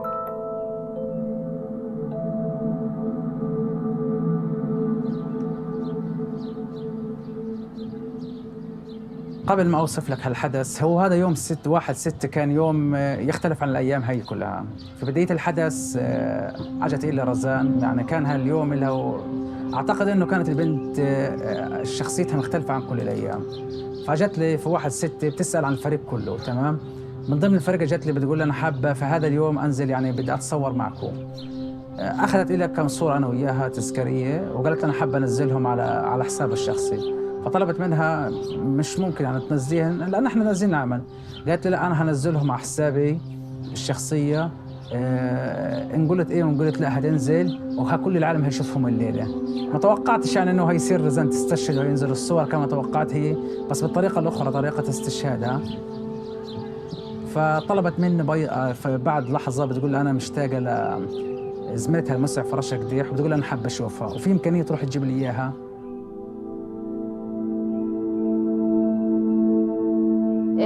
هنا في حال تواجد الزميل رامي أبو جزر، وكان بيحكي لي إنه هي أصرت تماماً إنه هي تتصور معايا في الجوالات هاي. قلت له أوكي ماشي. بحكي لي إنه هي سألت عنك كتير وألحت علي إنه أنا أجي أجيبك. فالجمعة اللي قبل استشهادها بالضبط اجتني على سيارة الإغاثة الطبية بتقول لي والله يا رشا أنا حبيتك. بقول حبتك العافية. هي علاقات يعني زملاء، إنه بلشت يعني تصير كلوز أكتر. واخذتها لرزان. كانت رزان اول ما شافت رشا كانت اتت عليها مسرعه وسلمت عليها كانها لاول مره تشوفها، مشتاقه لها كثير. المهم بدا بالسلامات. فبعدين ما اخذتش بالموضوع كثير الا لما شفتها بسلم عليها وبقولها شو في وهيك. بتقول شو اليوم ناويين نقدم جوا ولا كيف؟ قلت لها والله حسب الوضع، اذا بيطلب الوضع نحن جاهزين. في هذه اللحظة وأنا رايحة إلى مكان اللي هو الإسعافات أو مكان المواجهات بالأغلب، كانت بتواجهني أو بتقابلني اللي هو الزميلة رزان. كانت جاية وعلى الكوت الوايت كوت تبعها أو الفيست الإغاثة الطبية كان عليه اللي هو دم. فبحكي لها يعني من باب الدعابة إنه شو يا رزان، إنه ما لحقنا لسه، من وين إجا الدم هذا لسه ما بدا اليوم. فبتقولي إنه هنا صار لرجل مسن اللي هو إطلاق قنبلة غاز في رأسه، تم هي قامت بإسعافه في هاي اللحظة، وانتهى هنا الحكي مع اللي هو صار إطلاق وابل كثيف من قنابل الغاز.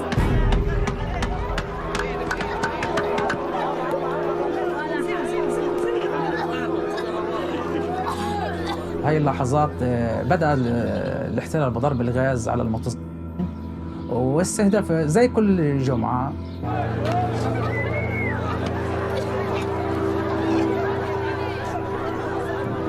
فاحنا بدينا في هاي اللحظة نسعف الحالات ونقدم لهم الخدمات الإسعافات الأولية.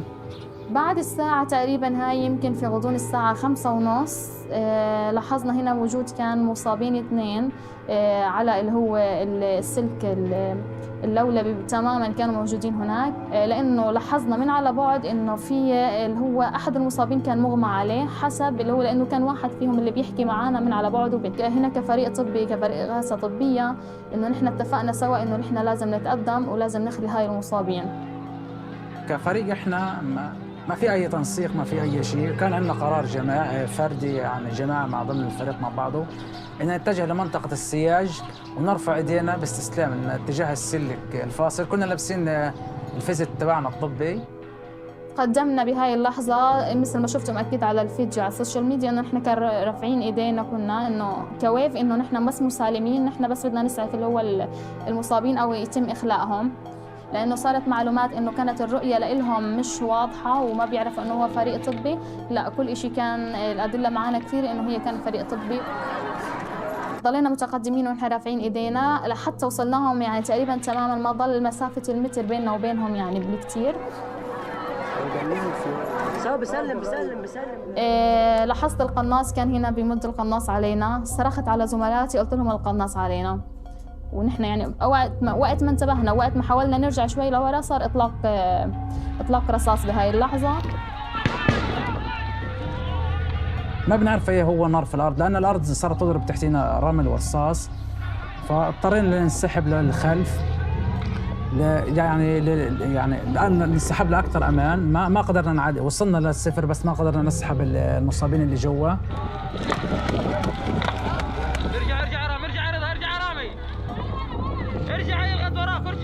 بدأنا بالانسحاب، فأثناء انسحابنا وأثناء التراجع يعني شيء بعد الأمطار رشقونا رشقة غاز. في هاي اللحظة بعد رشقة الغاز بدأ الفريق تبعنا بالإقماع عليه.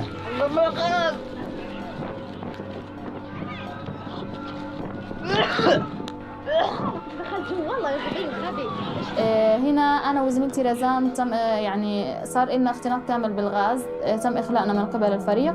طلعونا لبرا يمكن على شي بعد 50 متر لحتى تم اللي هو إفاقتنا من الغاز بشكل كامل. تقريبا يبعدوا عنا 15 متر.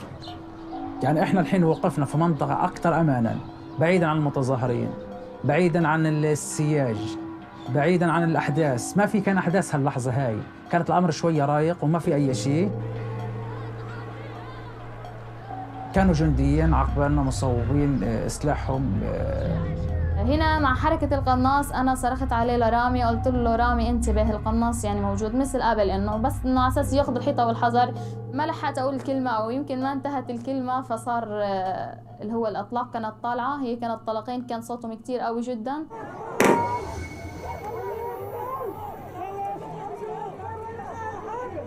لسه بدي ألف حالي أقول لهم ما في إشي، إحنا مسعفين. لسه ما بدي أحرك جسمي لو كانت الدم بنزف من رجلي. يعني لكل حدا فينا انه انا عن نفسي قعدت اطلع بحالي انه فكرتهم فيها، يعني كل حدا انه قاعد يطلع بحاله انه شو الموجود. للعلم هم الطلقين طلعوا في نفس اللحظه، في نفس الثانيه، في نفس اللحظه وقعنا احنا الاثنين مع بعض. يعني هي وقعت على اليمين وانا اضطرت اتجاه الشمال.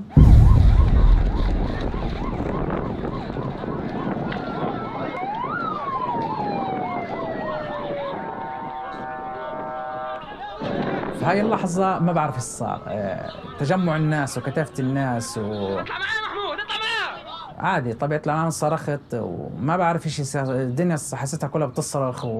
ورزانة خدوها شالوها وودوها على الإسعاف، وأنا شالونا على حمالة وأخذونا على المستشفى الميداني بعد اللحظة هي مباشرة.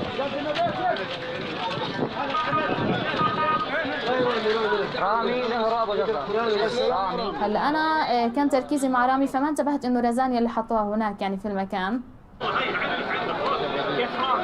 لا الحمد لله خارجيه. مالها؟ صارت هي فهنا رحت على اللي هو الخيمه اللي هي مخصصه للفيميل عشان البرايفسي، ففتت لقيتها رزان. اطلعت فيها انه كنت بعرف انه البنت ان هي خلاص يعني الله يرحمها.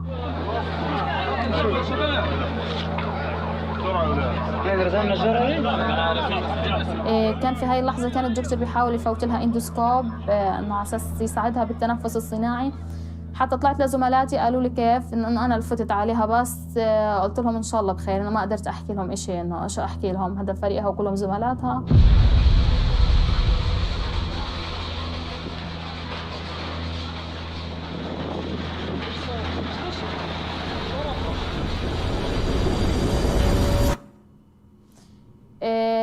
رؤيتي الثانية كانت لرزان، كانت بالثلاجة.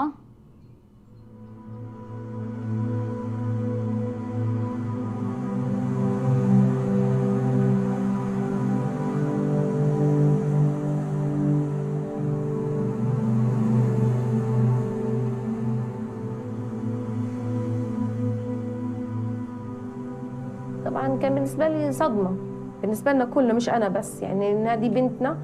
ورزان بمثابة كانت بنتي الكبيرة أول فرحتي. يعني رزان يعني مؤمنة بعملها الإنساني، وهي فعلا ملاك الرحمة. يعني لما كانت بتعمل بضمير، مش هممها أي حد، همها إنها أكبر همها إنها توصل للمصاب حتى تقدر تعالجه. رزان كانت مسامة علم، يعني بتثبت للعالم إيش معنى الإنسانية، إيش معنى مسعف.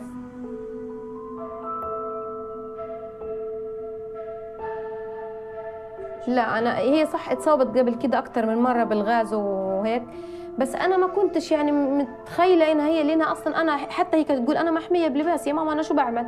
معروفه ان انا مسعفه، بلبس لباس ومبين ان انا شو بعمل. وحتى لما هي كانت تروح على تجيب الاصابه تبقى رافعه ايديها ومسلمه فوق. يعني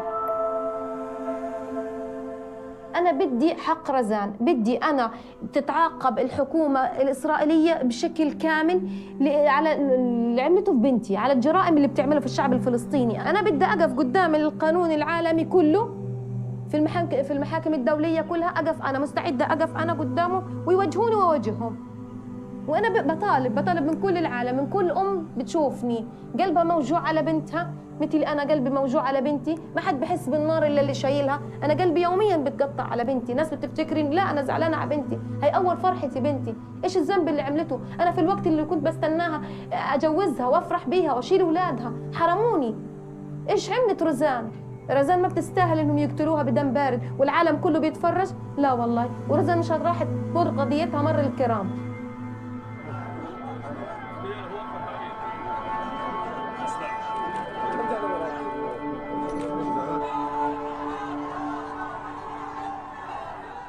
After international outcry over Razan's death, the Israeli military responded by releasing this video.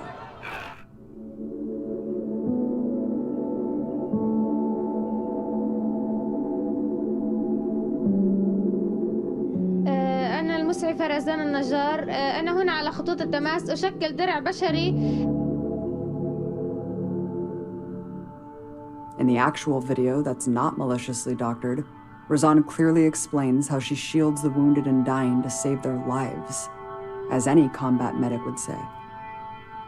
أنا هنا على خطوط التماس أشكل درع بشري منقذ لحماية الإصابات داخل خطوط التماس.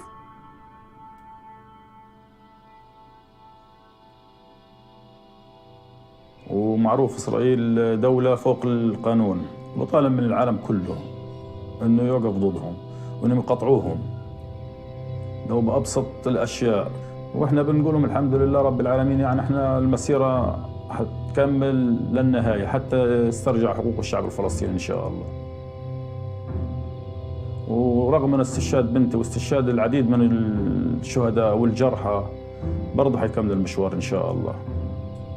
رسالتنا للشعب الأمريكي ينظروا للحق، يعني ينظرونا بالإنسانية، يعني ينظروا إنا كإنسان كبشر، يعني يطالبوا مثلا العدالة، ينظروا يلتمسوا العدالة، مثلا يطالبوا من إسرائيل يعني يوقفوها عند حدها، عدم الجرائم هذه. يعني اللي بنطالبوا إنه نعيش عيشة كريمة، يعني بس يعني نعيش بأمان، ننام ليلة بأمان، فيش فيها ضرب صواريخ، فيش فيها قصف، فيش فيها شهيد، فيش فيها إصابة، فيش.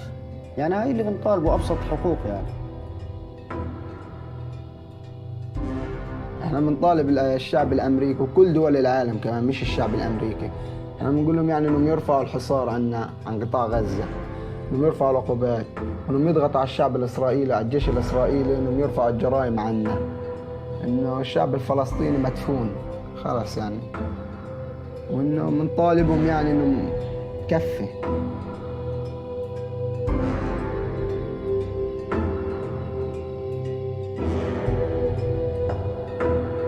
ديمت وفي حصار في قطاع غزة، احنا يعني بلا ما خلي مش قادرين نتنفس، مش قادرين نعيش. بنصحى واليهود فوق رؤوسنا، الطيران فوق رؤوسنا، اليهود امامنا وخلفنا، ويعني مش قادرين نتنفس من الحصار اللي احنا فيه.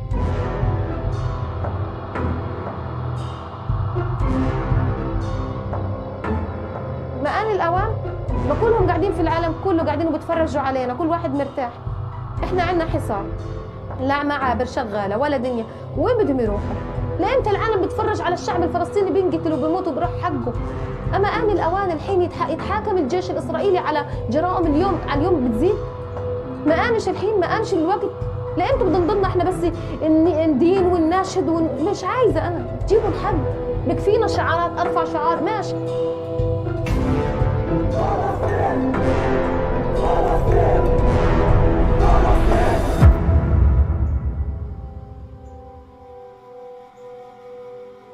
There is no arguing the fact that the Israeli state has committed hundreds, perhaps thousands of war crimes at the Great March of Return.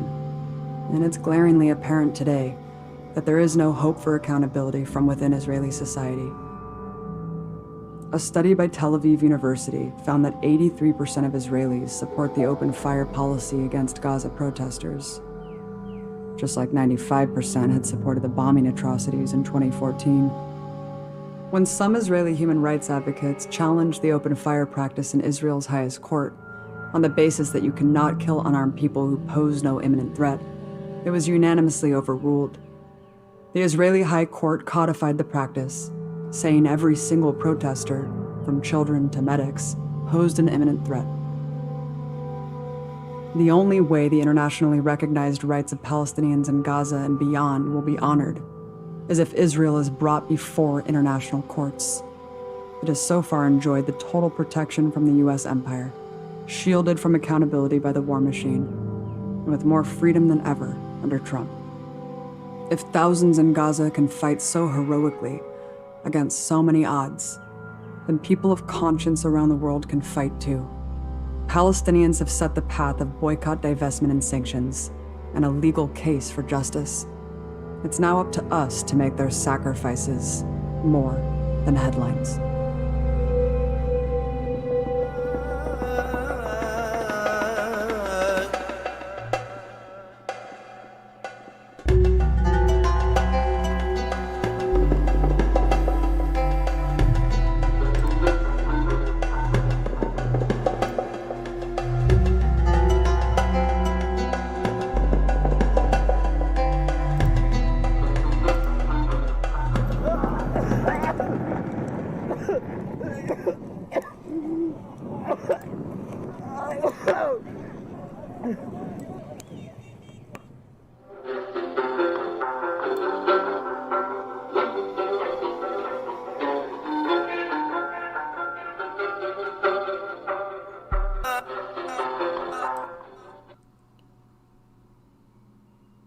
Ooh.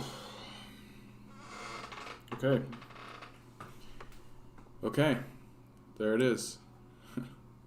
Gaza Fights for Freedom by Abby Martin.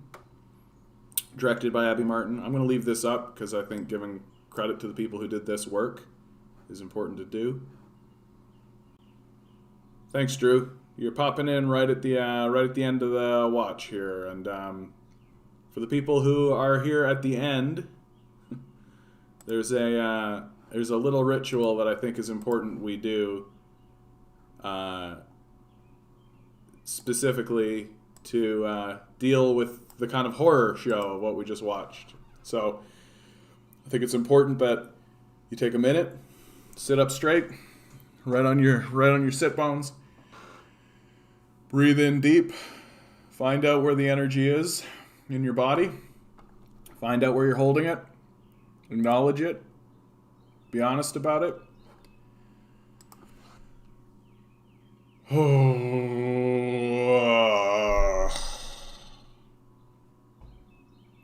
Because it is heavy. That's right, Jeff. It's ridiculously heavy. It's ridiculously heavy. It's ridiculously absurd it's ridiculously nonsense. And Canada funds that. Canada funds that. We send military aid and military weaponry to the Israelis. We the Trudeau government has refused to pass any kind of legislation calling for any kind of ceasefire, and has in fact stood in front of legislation in order to support this continued genocide, which is all you can call it. Seen people defending Israel because democracy. Wonder if the left can ever take back that word. I mean, have we ever experienced like real democracy, right? Like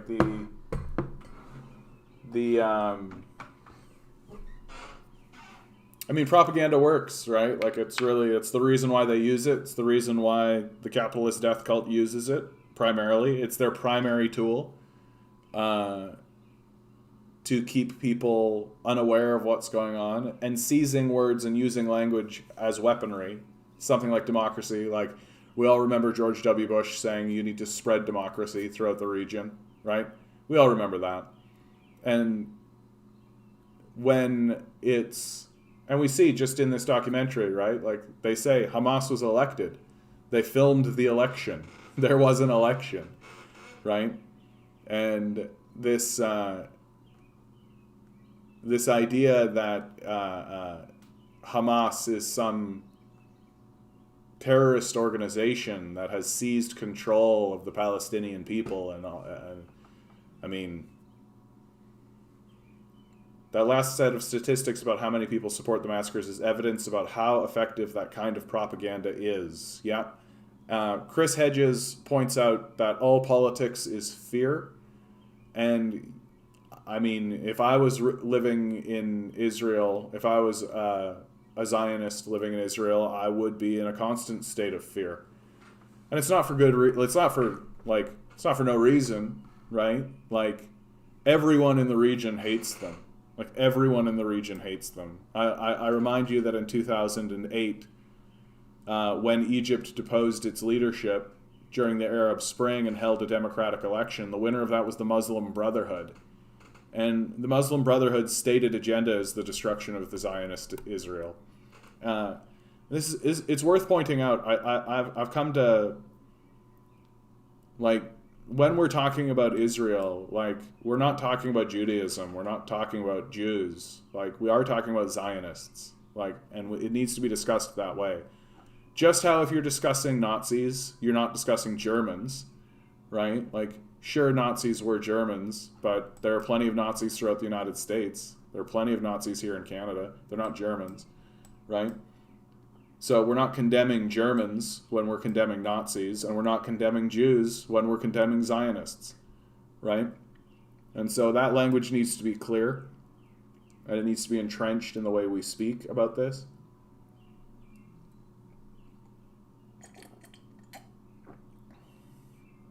Is it democracy, or do the players at the top just do whatever they want? I mean, there is a structure, right? There is a system, but it was Frank Zappa. There's a great Frank Zappa quote. Let's see if I can find it. Frank Zappa democracy quote.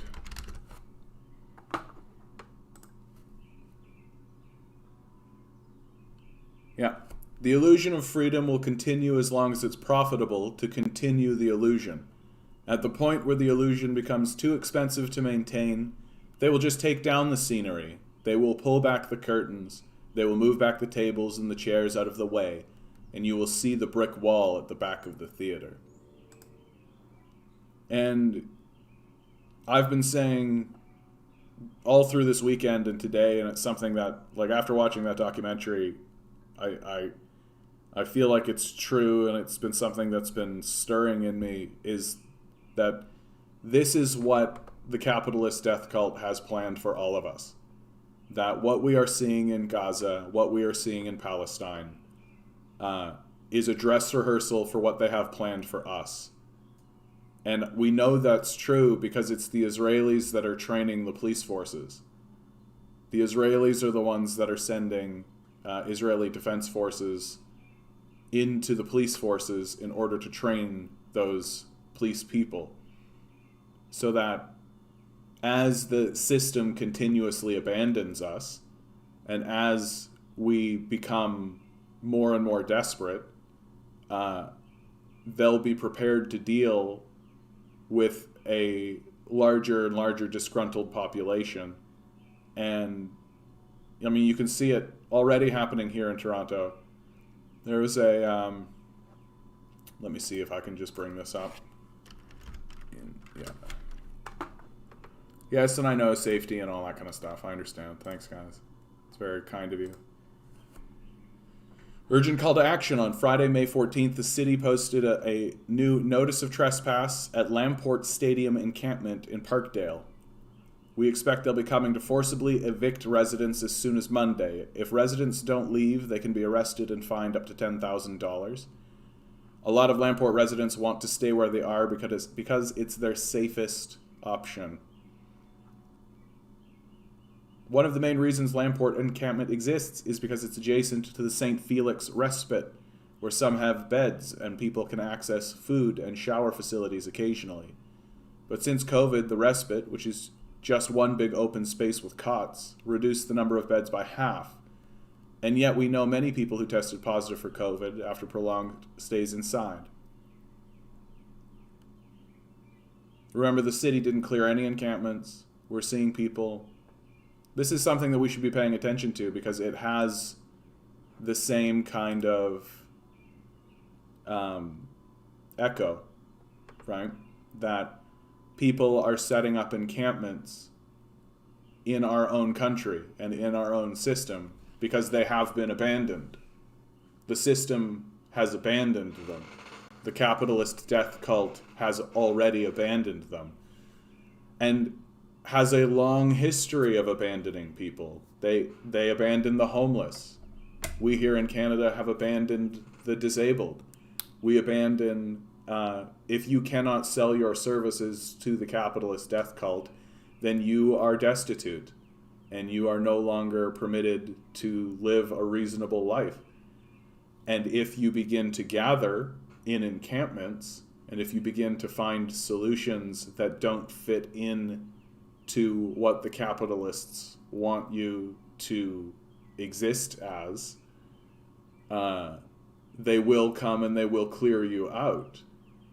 And if there, and when, and I should be specific, when there is enough people, they'll begin acting the way that the Zionists have been acting towards the Palestinians. And given the level of funding that exists in our own police forces, even here in Canada, and our own military,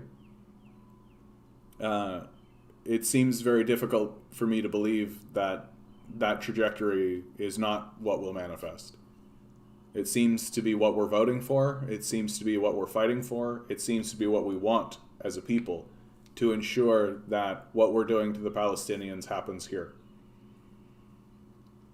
We need to find the cost of removing these encampments that could have been used towards supportive housing. Yeah. I mean, it does. Police forces and weapons and fuel and equipment. Yeah, that all costs money. And we've known for years now. We've known because the food banks of Canada actually did a really great work on this, where they found out what's the cost of maintaining the system of poverty we have now, right? Because we're maintaining the level of poverty we have in this country right now. It costs us money, right? Policing costs money, emergency services cost money, shelters cost money, food banks cost money, right? Which is why the food banks of Canada have actually called for the dismantlement of the food banks of Canada and its wholesale replacement with a basic income. Because they did the research, they found out how much it costs to maintain the system of poverty, and they realized that it would be cheaper. It would be cheaper to just give people the money to allow them to have access to food and shelter directly than to continue this sort of piecemeal patchwork system that we're doing now, which is designed as a method, like the only systems that we have in place now exist explicitly so that a liberal capitalist can pretend as though they've done everything they can, right? That liberals exist to protect capital, first and foremost, and anything they do to concede any kind of power to the communists and socialists that fight against them is done explicitly to protect capital. So when we get our healthcare system here in Canada, that's not done because the liberals are nice, right? That's done because they understood that if they didn't put that legislation in, they would lose power. And if they continued to fight along those lines, they could lose all of their power. And so liberals are there to cede small power, small things, in order to maintain the larger power of the capitalist class. And it's our role to push through them and to finally galvanize the public into a position where they see that those piecemeal reforms are no longer acceptable or effective. Drove by Alexander Park today, total tent city. Bathurst and Dundas. I should go down. I should go down there. I can't do that tomorrow, but I should go down there, talk to some people, make a video. Alexander Park.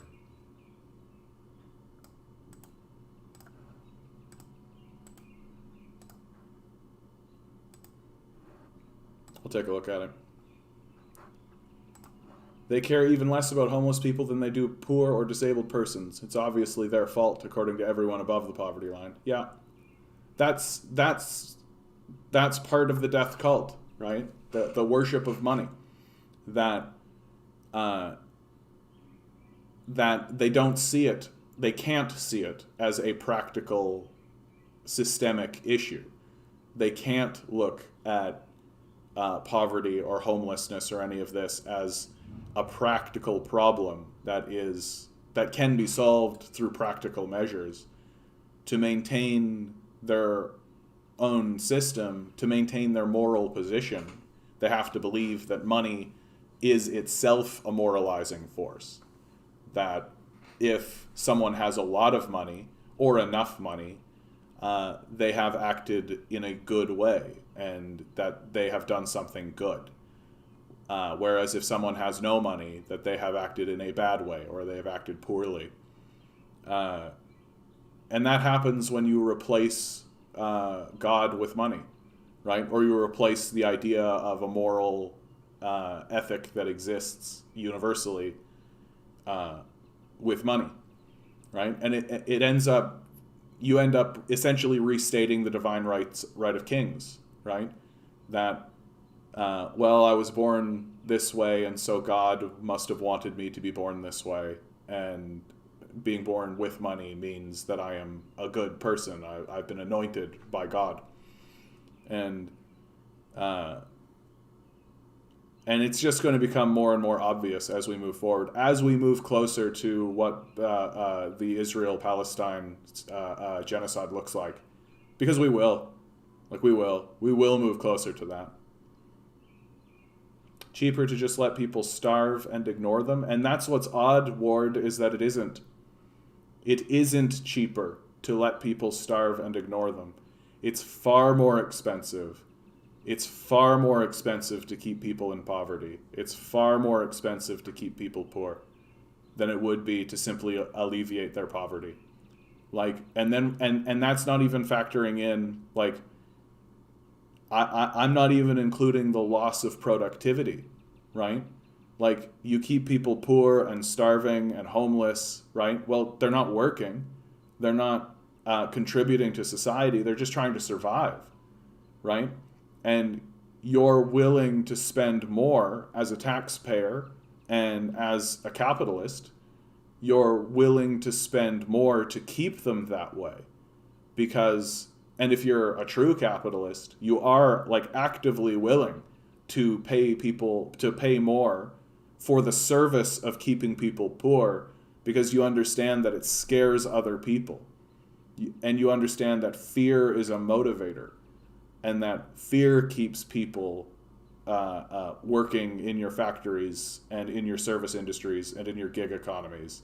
That fear is, and fear of what? Fear of homelessness, fear of starvation, fear of abandonment. And so if you're a capitalist, you're willing to spend extra. And they are spending extra. Never forget that. Never forget that. Put it in your head and remember it forever. The capitalists actively spend more to keep people in poverty. And they know that they're doing it. Just be respectful if you are going to video them. They feel like animal attractions. People come to visit and feed and videos and take selfies. Just remember that they are people and deserve dignity. Yeah, thanks for that.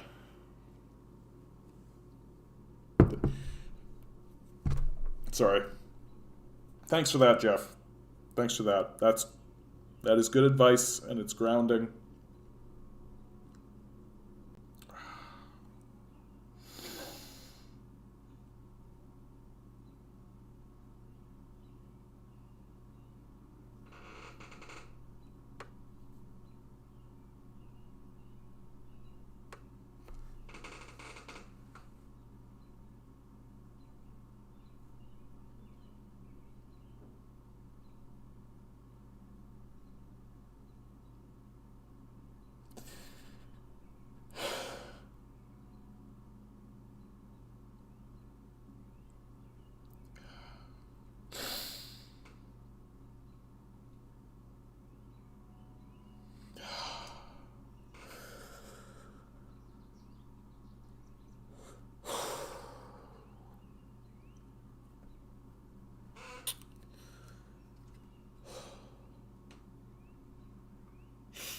You got me, Jeff.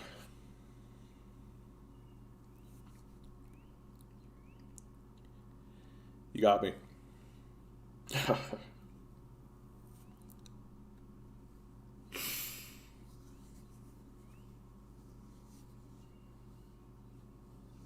I was born with money. It didn't make me better, made me blind and ignorant. I feel that way too, Ruth. I feel like I was born into a family that was wealthy and had a very kind of conservative outlook. And I feel like it also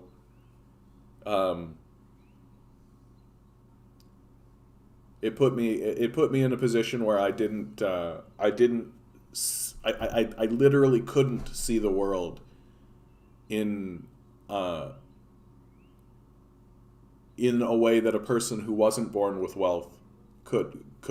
I couldn't perceive what their issue was. It's the definition of like privilege. It's exactly what people are talking about when they're talking about privilege. And when people started talking about privilege, I understood that fairly quickly. Because if you have wealth and if you have privilege and you've always had that, then you simply just don't know what you're talking about, right? Like you listen to people like Ben Shapiro talk, and you're just like, here is a man who does not know anything. And he doesn't know that he doesn't know anything. He thinks that he knows something, but he's totally ignorant. He's been completely sheltered his whole life. He never grew up. He's just a wealthy, rich child that never grew up.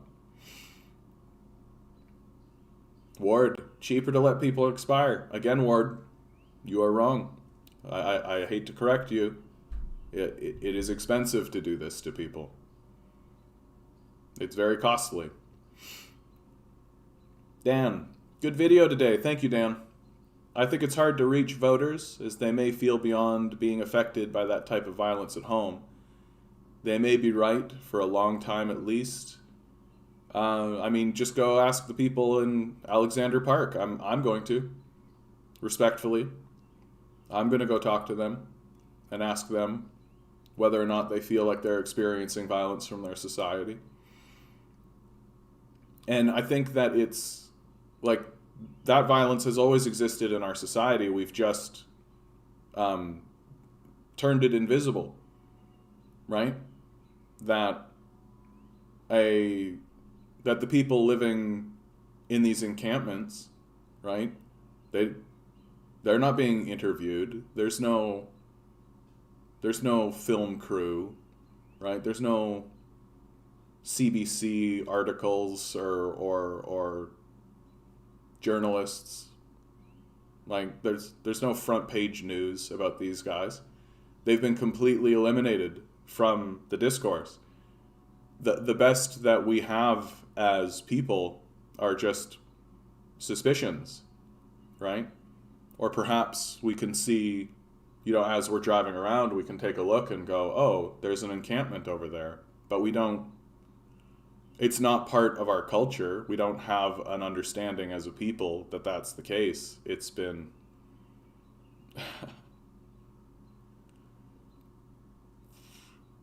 yeah. And thank you for the compliment, Dan. I appreciate that. Good video today. Thank you. I was feeling very nervous about that video, actually. I've been... This is a heavy subject. This is a heavy subject. This is heavy subject matter. This is overwhelming. This is overwhelming. And, and so thank you for that encouragement. Glad I'm not the only one on the verge of tears at this point. Yeah. And it's okay to cry. It is okay to cry about this, I think. I don't know how you can't.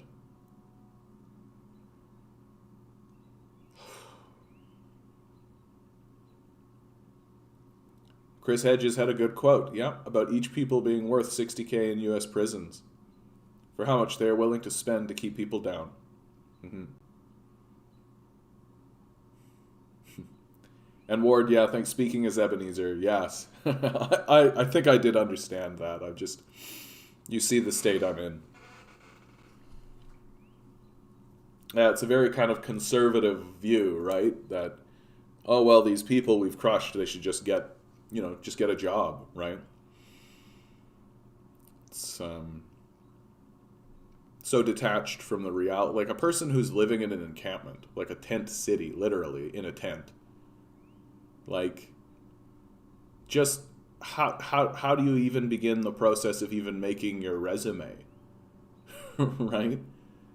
Like, I mean, if you're in a tent, like chances are good you don't have access to like a computer. You don't have access really. And right now, like, how do you get access to a computer? You can't even go to a library right now, right? So, where are you? And let's say you had a resume ready to go before all of this happened to you. Well, where do you go to get it printed? Assuming you have any money, right? Like, just get a job. What the fuck are you talking about? Like, and I genuinely think this whole like get a job riff that comes out of the conservatives still, we need to shit on this. We need to shit on these people. Like, that's something a fucking sociopath says. Get a job in the middle of like a Great Depression, in the middle of a pandemic. There's something wrong with your mind if you're saying that. Jeff, I've been sobbing. Yeah, Jeff, I suspect that you're closer to this than I am. You know, one of the things that I'm learning about myself through this is how I have been sheltered in many ways, like that. My experience of all of this sort of desperation and devastation is like through a portal. I'm just seeing it in images and pictures, and I genuinely don't know that I would have it in me to operate day to day as you do in the shelter system. I have such an enormous amount of respect for people who do that kind of work, and I worry that it would cause me long-term difficulties. So kudos to you, sir. Ruth, those are the people who say the poor will be taken advantage, even though they take advantage of everyone. Yeah, I always get so insulted at mayors pretending to be poor for a week. Make a big deal about it. Yeah. And like, say the poor will take advantage. Like, don't you want to create a society or a program that the poor do take advantage of? Isn't taking advantage of a system to help poor people? Like, if you're a poor person and somebody creates a system and you take advantage of it, doesn't that just mean the system has been a success? Isn't the goal of creating systems in a society so that everyone, including the poor, may take advantage of them? Isn't that the point? If not, then what's the point of that system? What's the purpose of it? Dickens needs to be appreciated a little more. I completely agree. Dickens was a very important author. He really genuinely captured in all of his writing, without exception, he genuinely captured the horror of capitalism. That capitalism is a destructive force. Even in the stories that we generally consider to be sort of innocuous, like A Christmas Carol, right? His most well-known work is A Christmas Carol, without a doubt. And when you pause and actually think about what A Christmas Carol is saying, it truly is saying that the only way that the wealthy will even begin to consider not even basic redistribution of wealth.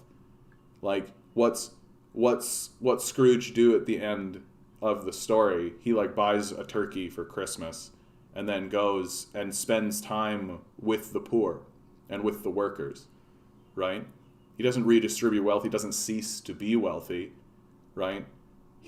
So to get the wealthy to do the most mediocre, small token version, to on one single day cease acting like a sociopath and begin acting in any remote way like a rational, normal human being might, the wealthy need to be confronted with ghosts and spirits and the tarnishing of their own legacy on a deep spiritual level. They need to be confronted directly with the hatred and disgust of their own people and their own servants and the people who are around them, right? That's considered almost a children's story from Dickens. And yet when you look at it, you really do see that Dickens' opinion of the capitalist class was dim indeed. That to have Scrooge even be a smiling, normal person for even one day requires an appearance from the ghosts of Christmas, past, present, and future. And let's be straight about what the ghost of future was, is that it was death itself.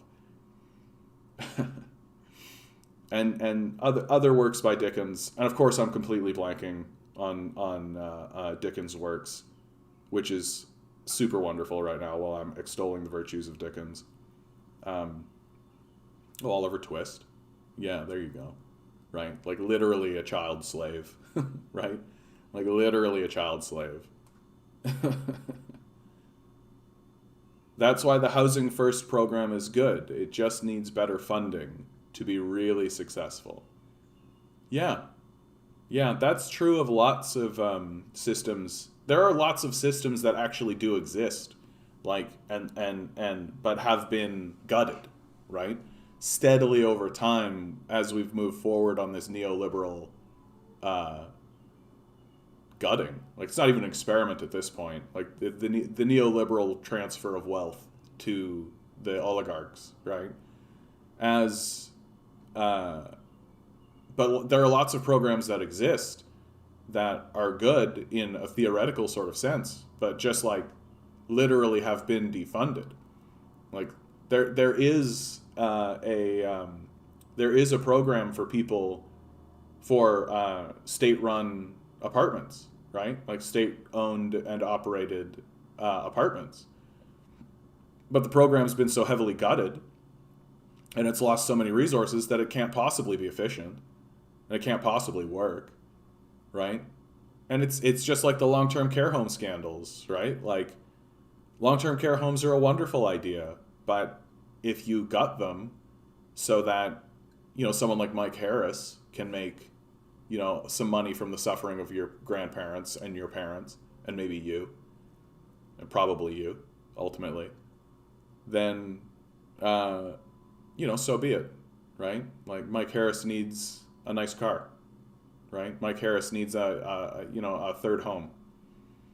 Yeah. The waiting list for a one-bedroom is 15 years on average. Yeah, that's a failed system, right? That's a failed system.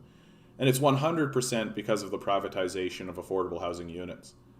That if you look back at, in the 70s, there was like 10 times the amount of affordable housing units, right? There was 10 times the amount of units that were controlled or at least influenced by the state. And now there's way less. way less. There's so few that it's on a 15-year wait list. Like, so you're telling me like someone's going to be homeless, living in a tent, if they have a tent, for 15 years, and then how would they even get the mail? How would they even be notified? How much of I'm all right, Jack, is at work today? I don't think I understand, Ward.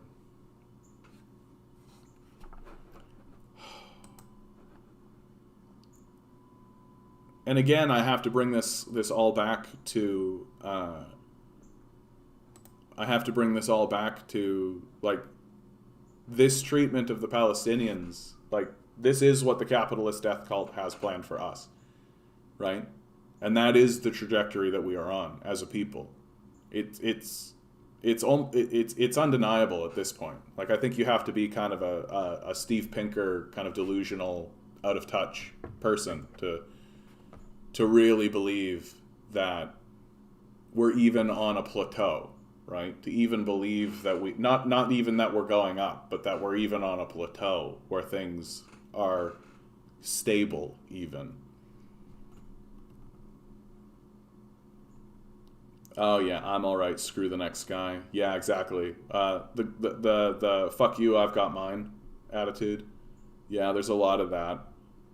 And like the idea that because I did manage to get the job, or I did manage to get positioned this way, you know, that, well, I have that, so, and it's not even, like, and this is especially true of conservatives, I find, but it's, liberals also have this attitude as well, which is, oh, you know, my fellow man is not my responsibility.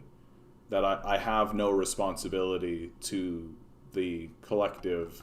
So even if their poverty or their homelessness or any of that is unjust, it's of no consequence to me, right? That attitude of entrenched abandonment, right? Like, well, I'm okay, I'm doing well, I literally do not need to watch out for my neighbor. Right? That's it. I mean, and the more I talk about it, the more it's obvious that it's a demonic ideology, right? It's like anti-religious. It's like anti-spiritualism. Like not even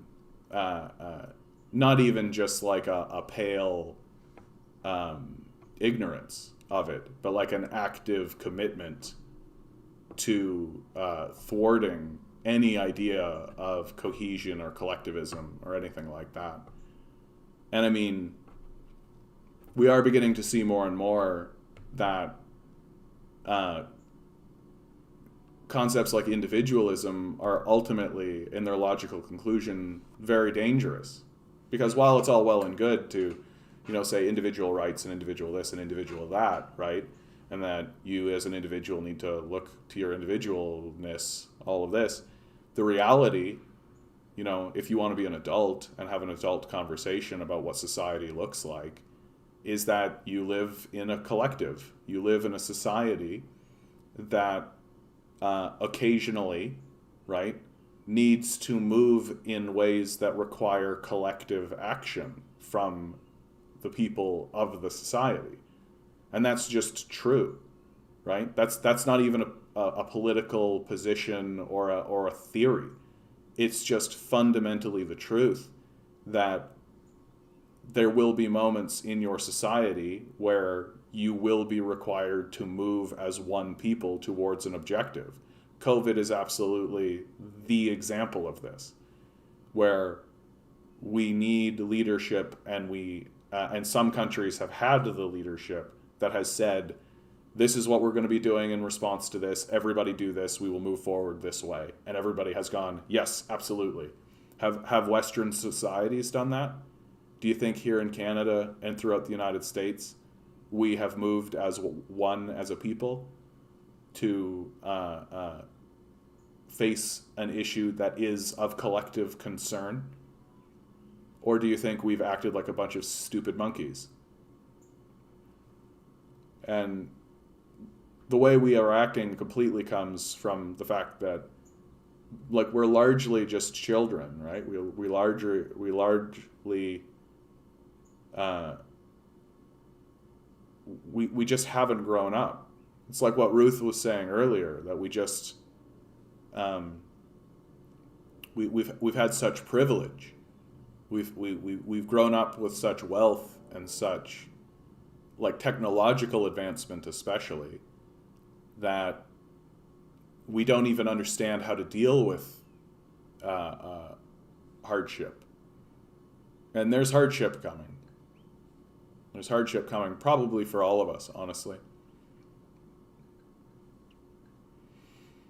I'm scared Bebe is going to go full genocidal now that he's lost control of the narrative, and even mainstream media are talking about war crimes. Mask is off. Yep.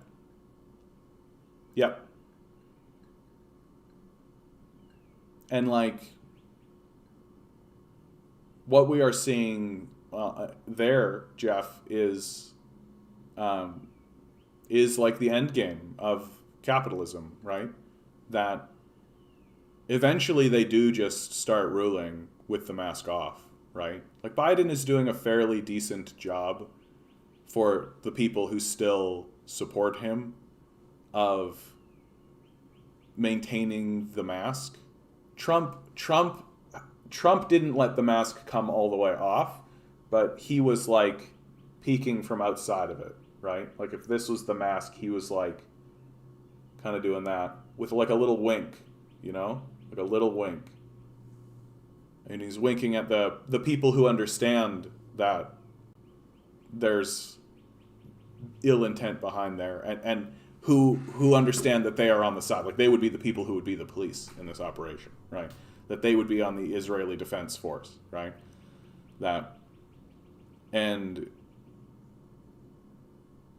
that's not necessarily true, Ruth. I think it's the like, I understand the sentiment, but American politicians are extremely adept, and Canadian politicians as well are extremely adept about maintaining the illusion and maintaining the composure.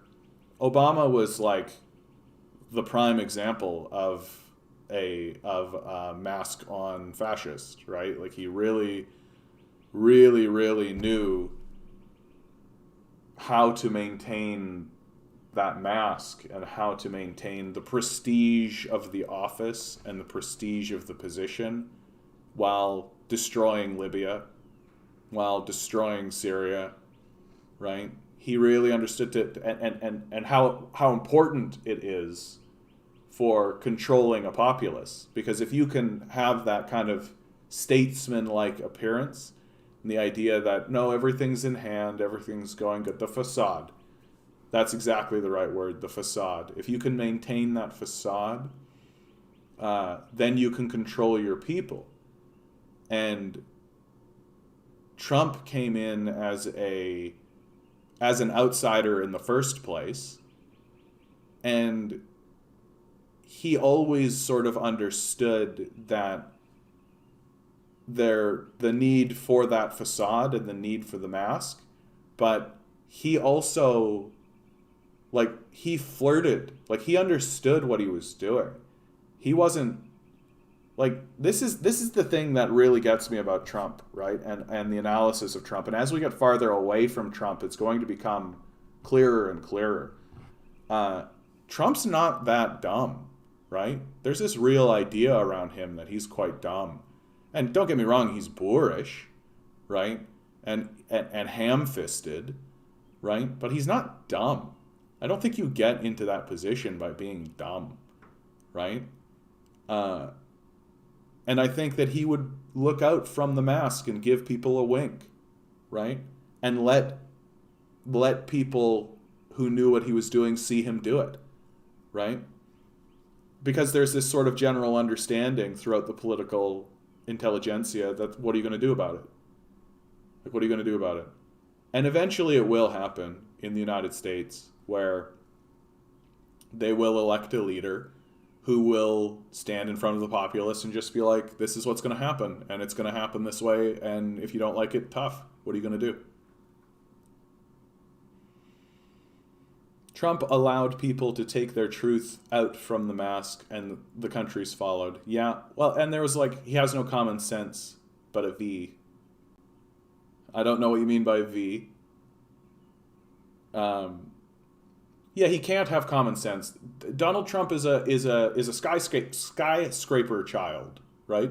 That's what I call a con is very good at selling. Yeah. Oh, and he was always the salesman. He was always good at conning people. Yeah. A long history of conning people. But yeah, a man like Donald Trump can, by definition, has no common sense, right? He was born in a skyscraper. He lived in a skyscraper. He plated his apartments in gold, right? Like, he plated his whole, the places that he lived in gold. He shit on a gold toilet. Like, and this is the life that he was existent in. Like, he might as well be a prince or a king, right? Like, there's no, where's the distinction, right? In every way but title alone, right? Living in skyscrapers that have his name on the side of it. Like, so by very definition, he cannot have a common sense. He only knows what's good for him, right? Because he's a con man, and a very good one. A very good one, right? And he's obviously a narcissist. Like, he's obviously a narcissist, and he's obviously like he obviously has like sociopathic tendencies. Like, but like, we as a people, this gets a little tinfoil hatty, but I think it's worth talking about. We as a people are definitely being coached and trained to think that sociopaths are charming, right? I take a look at Benedict Cumberbatch's Sherlock, who is he calls himself a high-functioning sociopath. I take a look at Sheldon Cooper, right, from Big Bang Theory, who is a high-functioning sociopath. Dexter, right, who's a straight-out psychopath, but because he's trained to murder bad guys, we're supposed to root for him. And it seems as though, as we move forward, we are being trained to think that sociopaths are innocuous or in some ways charming, or that we should cede authority, that if there's a sociopath in our midst, that we should respect their intelligence and their contributions to the society, instead of being very suspicious and wary of them. And I feel like that's become like in vogue, that happened about 10 years ago. It kind of became like a normalized thing that, oh yeah, that guy, he's a sociopath, let's go have lunch, right? Instead of like, Well, but that sociopath is also like working crime cases. Should we maybe not let that happen? That's why Mega and the Republicans should walk the desert for 40 years. Yeah, I definitely understand where you're coming from with that. That there is going to be, when the Republicans take power again, and I actually think it's quite likely that the Republicans will win the next presidential election, and I actually think it's quite likely that it'll be Donald Trump again. I actually think, like, if I were a betting man, that's where I would put my money. I don't think that there is you can just take a look at how the standard establishment Republicans have changed under the Trump years, and how they're continuing to evolve and change who they are. I think Ted Cruz is like a perfect example of this, where he used to be just like the clean-shaven, suit-wearing, kind of weasel. And now he's like a Duck Dynasty bro, right? He like shows up everywhere in a MAGA hat. He's got a big beard. He's wearing like the camo vests and the camo stuff. And he like talks loosely now. So he's, like a good slimy snake, he shed his skin in order to fit in with the new crowd. And if Donald Trump and the Republicans seize power again, it likely will be mask off. Like it seems likely that will be the case. And I hate to be the bearer of bad news, but Donald Trump is not even the apex of this. Donald Trump is not yet the apex of the absurdity that the Republican Party is going to get to. Because there will come a moment where, like, Donald Trump is not a fascist. He just is fine with working with fascists. Thanks, Jeff. Thanks for your encouragement. Thanks for being here, bud. That the Republican Party will put up a very competent fascist. That a very competent fascist is going to come through those ranks. Somebody who is like a dyed-in-the-wool, true blue evangelical fascist who genuinely believes in the project of crusading, who genuinely believes in the project of extermination. Yeah, it's for sure going to happen, where the Republicans put somebody like that up, and like we saw it with Bernie Sanders, where the Democrats explicitly stated that if Bernie Sanders won the primary and he became the candidate to run against Donald Trump, that the Democrats would vote for Trump, that they would go against Bernie Sanders and they would work with Donald Trump.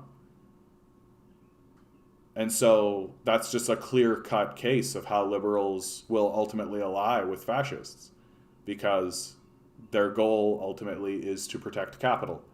That's what they are there to do, is protect capital.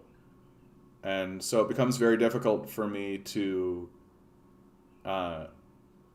the only way I see a path for the populace for this not to occur is through just mass, large-scale general strike. It's the only thing that's left. That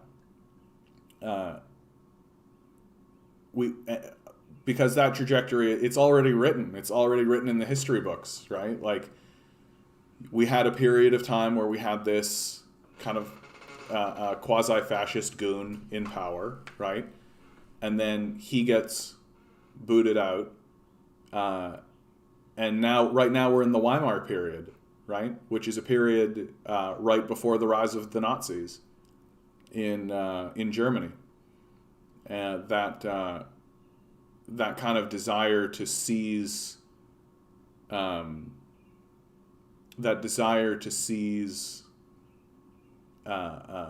nostalgia, right? Like, what is Biden but a callback to the Obama administration, a callback to a more normal time, normal if you're just sort of like a Minnesotan, like a white dude, working a normal job. And of course, once people become disillusioned with Biden, as they already are, as many of them already are, right? Like, there are lots of people already in America who voted for Biden who are now looking at him and being like, how are you different than Trump? Like, outside of the tweets, right? Like, outside of that kind of insane personality cult. Like, you're still bombing the Middle East. You're still invading Syria. You're still bombing Syria. You're still... the concentration camps that exist on the Mexican border are still in place. They still are there. Nothing's changed. So in what way was Biden different than Trump, really? Like, Trump even, the stimulus checks that went out under Trump were actually higher than the stimulus checks that have been sent out by the Democrats, right? So if you're just like a standard, regular working stiff, who's looking for support, well, you genuinely got more support from Donald Trump, just like objectively. And so in what way is Biden better than Trump? And when the time comes for there to be another presidential election, I think that is the question that people will ask. Because it's going to be Donald Trump again. He doesn't have a credible opponent, not yet. And if it's not Donald Trump, like, you still have Ivanka, you still have Donald Trump Jr., right? You still have Jared Kushner, right? Like, there are lots of people in the Trump camp who are obviously being groomed for a long familial dynasty of family rule, which certainly happens. I mean, that's the Clintons, that's the Bushes, right? And we've seen very clearly that, like, both the Democrats and the Republicans are completely fine with fascism and completely fine with fascists. And eventually there just will come a point where they're just like, yeah, we're moving troops into Michigan, right? There are these Black Lives Matter protests here. We're just going to open fire on them. What are you going to do? What are you going to do? We need to get rid of them. We need to clear them out. What are you going to do? And that's just the way of it. I think that now that Biden decided to be on the wrong side of the fight in Israel, all the brown people that got him voted in may not vote. Well, worse than that, even, they might just vote for Trump, right? Like, one of the very interesting things that occurred in America is that a lot of people who voted for Obama switched over and voted for Trump because they were disillusioned with Obama. And then many of the people who switched over and voted for Trump then reeled from Trump's overt and obvious racism, which they didn't anticipate. They sort of, their perspective, they had bought into sort of the image of Trump and not the person of Trump, right? And once it became too obvious that he is obviously a racist and a bigot and a sexist and a rapist, like, they switched back over to Biden, right? Because I think they were like, well, at least, like, Obama gave us disillusionment, but, he wasn't raping women. And so this, and again, like, the American situation for the general citizen is, like, so heartbreaking. They're constantly forced into a position to choose between two demons, right? And it's always a choice between two demons. And they're told to choose the lesser of the two demons. It's like imagine living in a society where the choices you are given are between Beelzebub or Mephisto, right? Which demon do you want to torture you day in, day out? Like, it's just another layer of hell. It's just another way to inflict hell on the populace, because in a way you can then turn around and blame them for the hell that they experience. That you can say, ha ha, this is self-afflicted. I'm torturing you, and you voted for this, right? Line in the sand for Americans is potentially very upsetting, general strike-wise. I mean, we are seeing it starting to happen, right? It is beginning to happen, that you have union pushes happening throughout Amazon warehouses. There are strikes, and they're never reported, obviously. Like, the revolution will not be televised. But there are general strikes, and I shouldn't say general strikes, but there are strikes that occur, especially in docks, especially distribution. Like, people like to pretend before COVID happened, there were protests that were getting in the way of trains, right? That railways were being blockaded. There were blockades. That's the word to use, blockades. And people like to pretend like it was the blockades being done by, First Nations people and protesters and this that were causing the problems. But there were also striking workers. There were workers who were striking at docks and at distribution centers, right?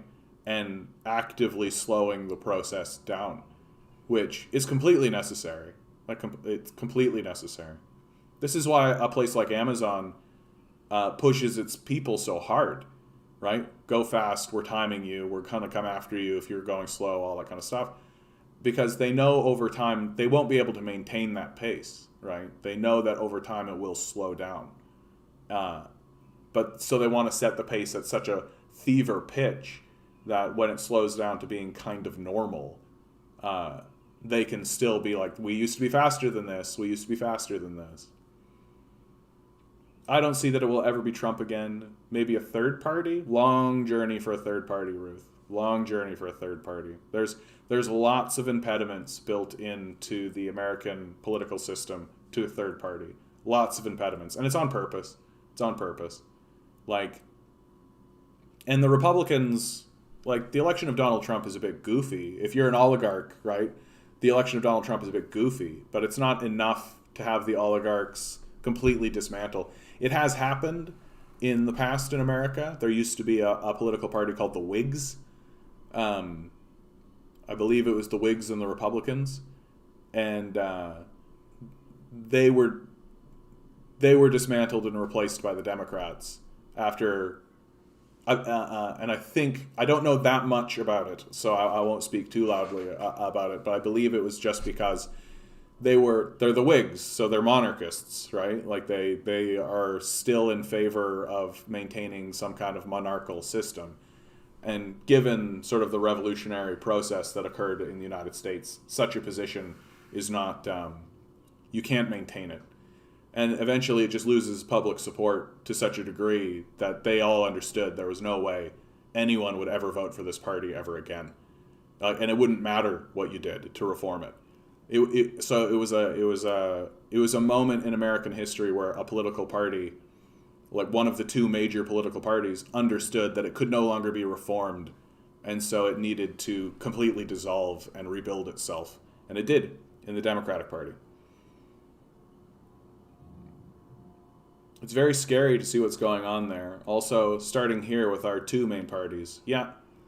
Which is why I'm glad we still have the edifice of a functioning democracy, right? And I still do think that is true. That while the United States is largely illusionary, which is why they do ultimately resolve most of their issues through violence and protest and strikes, here in Canada, there's that sliver of hope that the legislative system and the democratic system that exists, a clear example of that, of the success of our system, is that we didn't fight a war to end slavery. We legislated chattel slavery away. We all agreed through the democratic and legislative process that chattel slavery is wrong and we should do away with it. And so we signed some papers and made it a law. And nobody was recruited. There was no big civil war about it here in Canada. And same story with like our healthcare system, right? Like in the United States, it's going to require like a general strike for them to get a healthcare system in place. Here in Canada, like for sure there was like big pushes from the labor movement and all of that. But ultimately, like we weren't surrounding the prime minister's houses, right? Like we weren't, the threat of them losing power was enough, right? We didn't also need to go to their homes. But I definitely agree with you that I think that both the Conservative and the Liberal parties are corrupt and that they can no longer, they have no credibility. They have no credibility left. And you're starting to see Australian Green Party ad. We're starting to see, we're starting to see some parties. Here's an ad that's come out of the Australian Greens, right? The Green Party in Australia, that I really think, here, I want this one, that I really think shows like this really is truly, in my view, how the NDP and the Green Party here in Canada should begin speaking about these issues.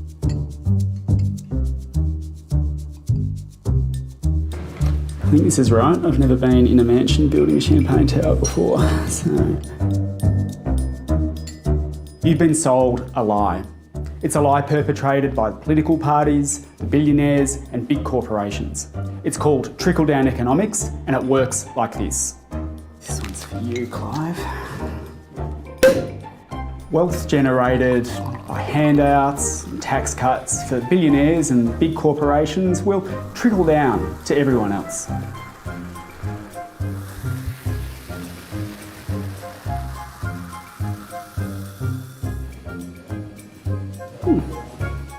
Still, none of it's got down to the bottom. But the truth is, wages for the average person haven't gone up in years. Meanwhile, the rich are getting richer, and 1 in 3 big corporations pays no tax. For most of us, the pandemic was, and still is, one of the hardest things that we've had to endure. 1.5 million people lost their incomes. But for the billionaires, it was a party. The wealthiest billionaires increased their personal wealth by $68.4 billion. Gina Rinehart, Australia's richest person, more than doubled her wealth from $16 billion to a staggering $36 billion.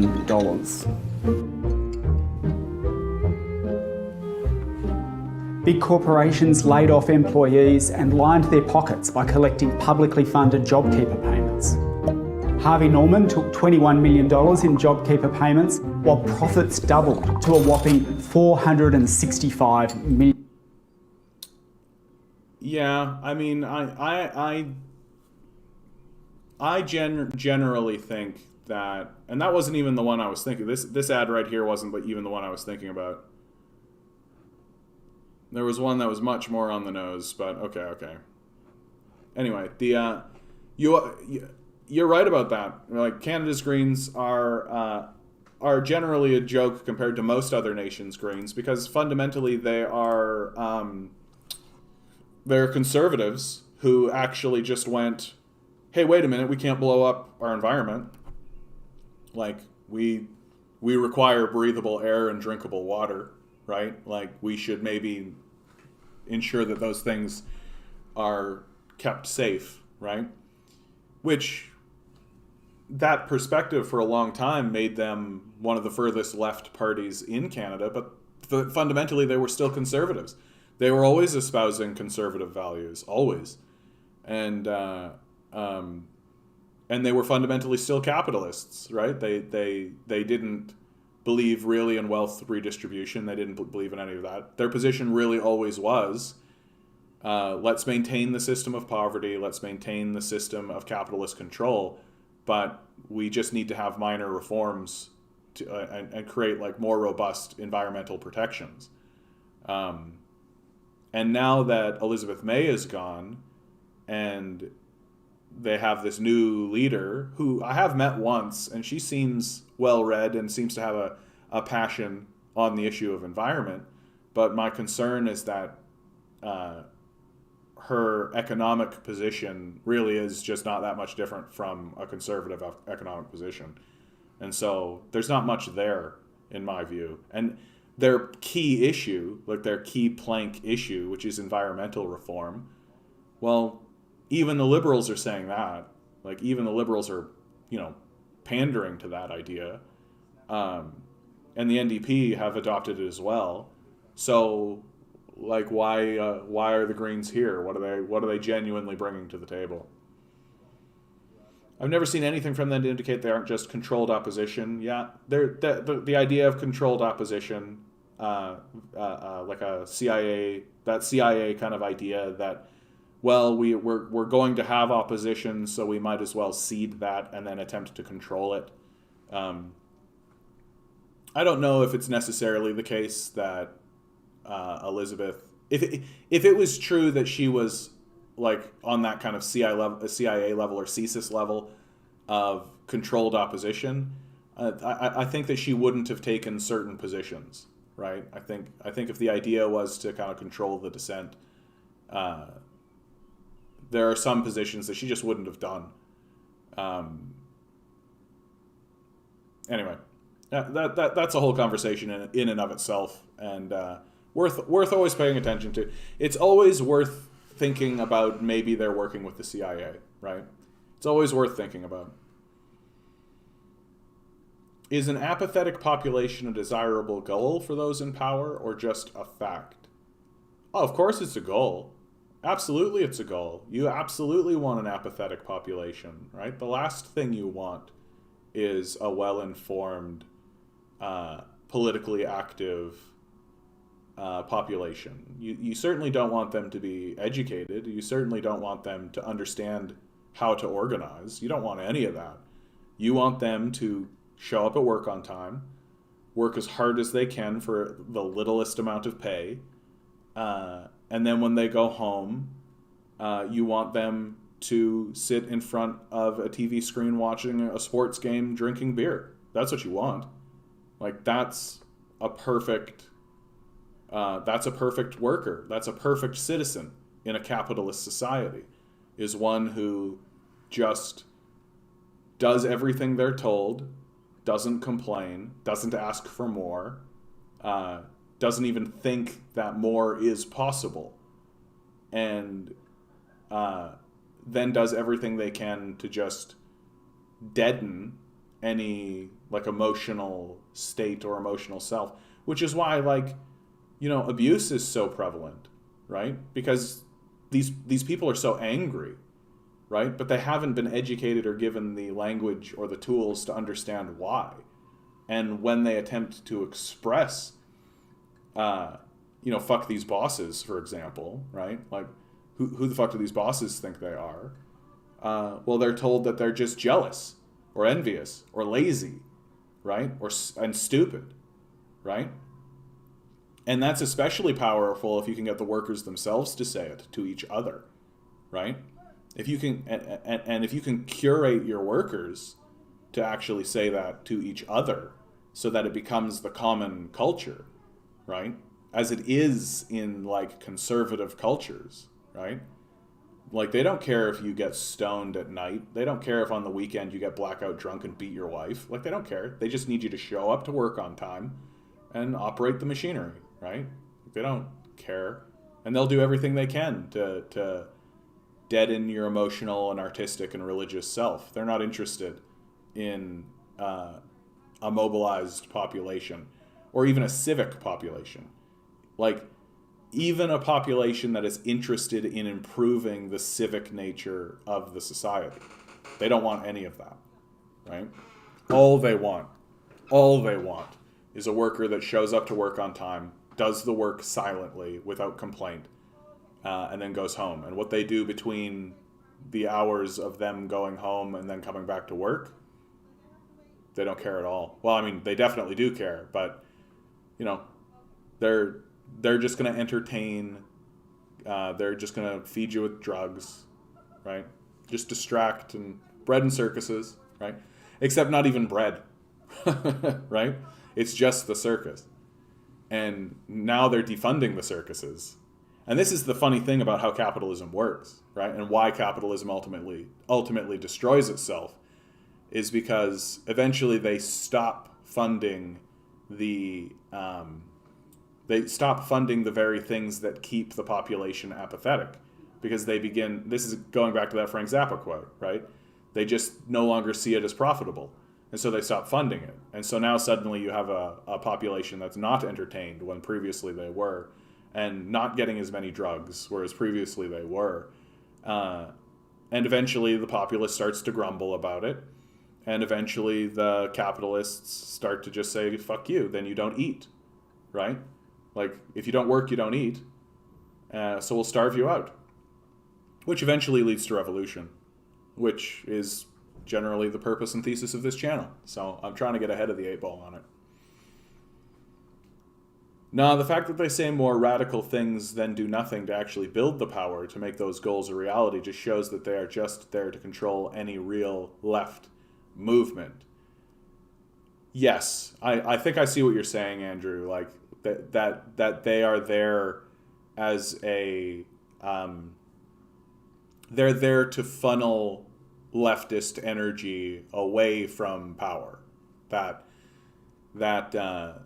And I definitely think that is true, that the Greens really, but simultaneously, like, the Greens are the ones that are coming out, and they're the first party on the federal stage to support a basic income, what they call the guaranteed wage, right? So I am of two minds on it, on this particular point. Like, on the one hand, I do think that they are, like, that's kind of what I'm talking about, where I'm like, well, if they are supposed to be controlled dissent, then why are they the ones, even before the NDP, why are they the ones pushing forward a basic income, right? Like, why are they the ones attempting to bring these issues to the federal stage? It just seems a touch odd that they would be even ahead of the media, which the general strategy does seem to be omission, right? And I just don't think they're that clever. Like, I don't think they're that connected or that smart to think that doing that kind of thing will funnel energy away from the halls of power. Like, I think that it's probably more likely that they just are a general political party, and that their allegiance, just like the Conservatives and the Liberals, is strictly to capital. Because their solutions are always like a reform of the capitalist system, right? That's how they present themselves. They present themselves as capitalists who, think we should have breathable air. So I think it's just more likely that they are a political party birthed on those lines. And I mean, if suddenly they had an upswell of popular support and people started to support them, like, then we would start to see, like, well, would they actually support the policies that they've been fighting for this whole time? Well, we'll see. Nice. Thanks for being here, Dan. Thanks for being here. Looking forward to the interviews you mentioned you were going to do later. Yeah, I'm maybe not on Tuesday because I think I have to go grocery shopping. I've got errands to do. But Wednesday I'll probably make the trip. Alexander Park.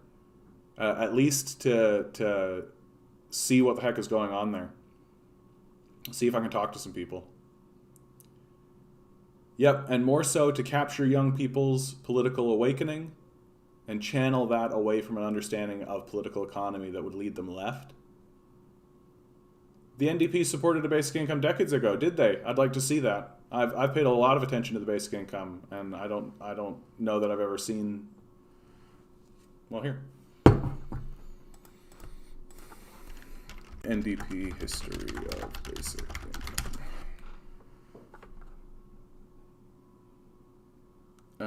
Universal basic income in Canada, Control F, and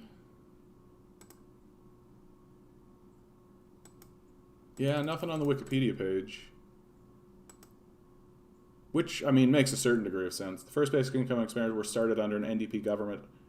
Oh, I think you might be right about that. Income Dauphin.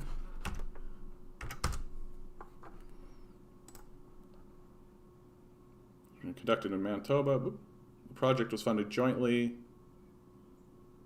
under the New Democratic Party. Yep. Which makes sense because Manitoba they don't really elect liberals. Not really. They had a liberal government in the 80s, early 90s, I think, actually.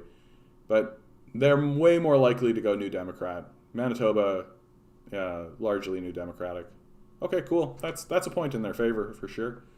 No, New Democrats and New Democratic parties they're the ones that are really pushing on these issues. Like, I don't think that, like, I think that you probably have a more skeptical view of the Greens than I do, but I still don't think supporting the Greens is a good idea. They're a small, almost exclusively British Columbian party that has never had the moments that the NDP have had federally. Like, the Orange Wave is an enormous moment in Canadian history that really, really did show everybody, like, oh yeah, like, this party can take over. Like, it could do it. Like, and the general consensus, even amongst conservatives, is that if Jack Layton hadn't have died, he had a very, very good shot of winning that next election, because that narrative of unelectability was destroyed, and that anybody who was sort of on the fence about the electability of the NDP, the Orange Wave destroyed that. And if they had gone the one way on that one occasion, maybe they would go, oh dear, well, next time I'm going to go this way. And then the NDP botched the next election under Mulcair. It was a complete botch of an election. Their campaign was a disaster. They should have, like, they completely, whoever they hired to be their campaign manager, like, I have to believe that their campaign managers were co-opted by their enemies. It's the only explanation that makes any sense to me. That, like, they ran such a bad campaign, so out of touch with the general spirit of even their own base. Like, presenting Mulcair with this, like, smiling, dopey, Raffi, like, style, like, absolute cancer for their party. And they lose to, like, literally just, hey, my name is Trudeau. Like, look how pretty I am. Like, it's really, really an embarrassing loss for the NDP, in my view. And Mulcair had it in him. Mulcair is an excellent politician, and he has it in him to win that. And people wanted him to win that. People wanted to see what he had, right? But once he came out smiling like an idiot, acting like a moron, doing this Raffi game, people were just like, what the fuck? If you're going to make that kind of idiotic decision right when it crucially matters, we're just going to go with the son of the prime minister that, gave us health care. Thanks. Bye.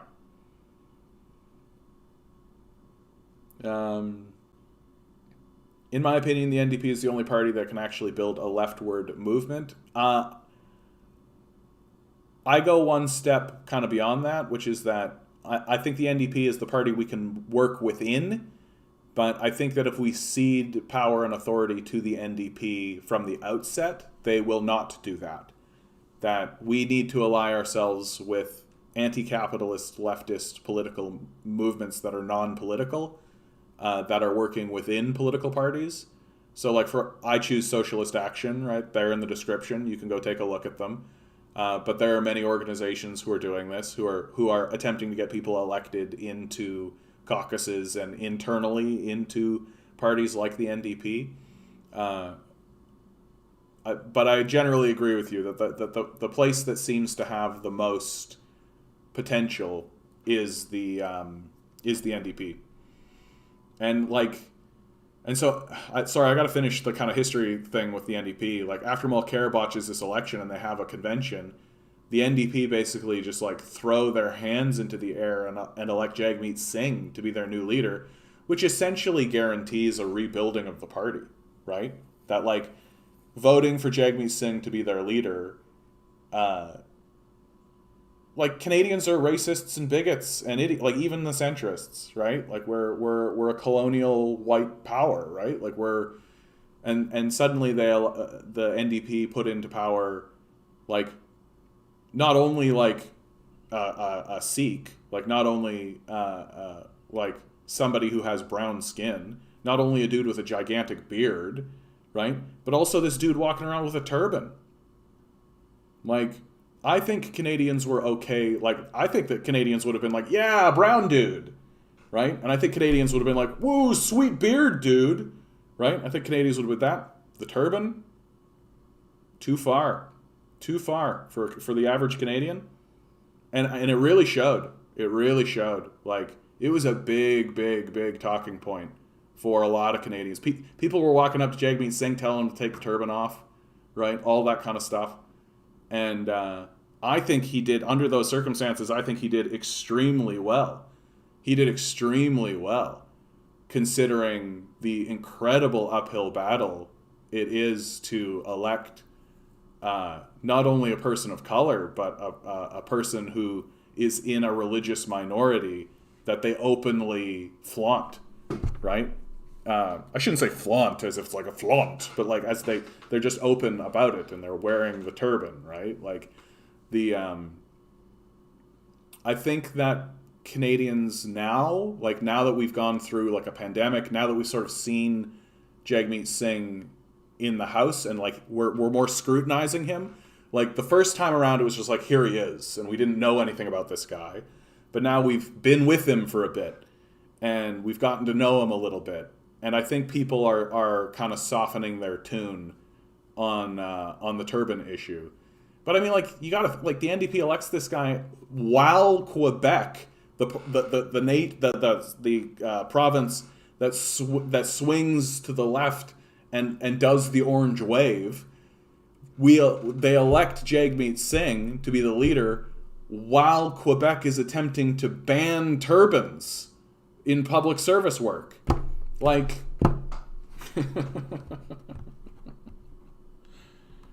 I do think in this next election, Jagmeet has a lot of ground. There's a lot of ground there that he can gain. He can make a lot of gains, I think. And you can actually see that in the previous election, right in almost the last week of the election, his polling numbers started to really climb. And since then, the NDP poll numbers have kind of stayed always the same, which is typical. I don't think that's shocking. But his personal polling numbers have gone up. And in many places, his polling numbers, he polls better than Trudeau does. So people like Jagmeet Singh. And I think that they are getting over the turban. And they are starting to fall back on...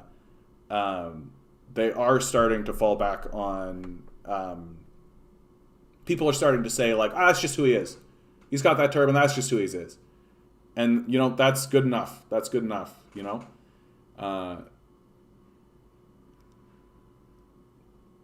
The problem with the NDP is the entrenchment of moderates in the party's employ. Yeah, which is why it's important for us to get involved in non-affiliated political groups like Socialist Action. Because if you want to replace those moderates in the party's employ, that's how you do it, right? Because ultimately, all politics is a numbers game. If they show up with 100 people and you show up with 1,000 people, you win, right? You just win. If they show up with 100 people and you show up with 150 people, you win, right? That's just the truth. And they hold internal elections for those positions, right? Nobody goes, right? Because it requires a great deal of effort and it's difficult to do. And nobody has the money or the time because we're all trying to live our own lives, which is why you need political organizations that operate outside of these bodies because they do have the money and they do have the time to do the research and put people in positions to be able to at least challenge these moderates that you're talking about. Wigwith, hey, thanks for popping in, bud. I'm going to be closing this this stream down pretty soon here. Although this conversation's really great. Singh is big with kids on TikTok, and the AOC stream did well for his image. Yeah, you know what? It's absolutely true. Like, propaganda works, and even that kind of like leftist propaganda, I think it did pretty good for his image. Also, there was that really great meme where he accused someone in the House of being a racist, or he didn't accuse them. He said that he was a racist, and the Speaker of the House that's not right. The Speaker of the House. What's that position called? Oh God, the guy with the gavel who keeps order. Anyway, he insisted that Jagmeet apologize. And Jagmeet says, I will not, and then sits down. And he gets ejected from the House for doing so. But that meme really circulated. And I think Jagmeet, for doing that, earned a lot of respect amongst liberals. I think liberals really looked at Jagmeet at that moment and was like, oh, he's really standing up for what he believes in. And he's really in touch with these identity issues and these the identity issues I consider to be left-wing. So I really sympathize with that.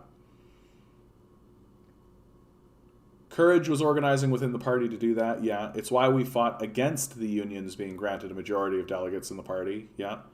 Speaker is right, look at me, I'm a genius. Yeah, and in many cases, especially right now, the unions have largely been co-opted by capitalist forces, right? That unions are now kind of part of the capitalist model. They've been integrated.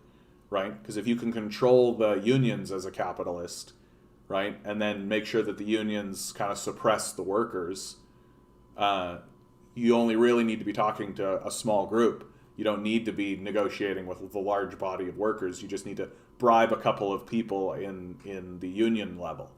And so in that way, it ends up getting integrated. And so if you're allowing unions to take control, you are still allowing an artifice of capitalism to have control.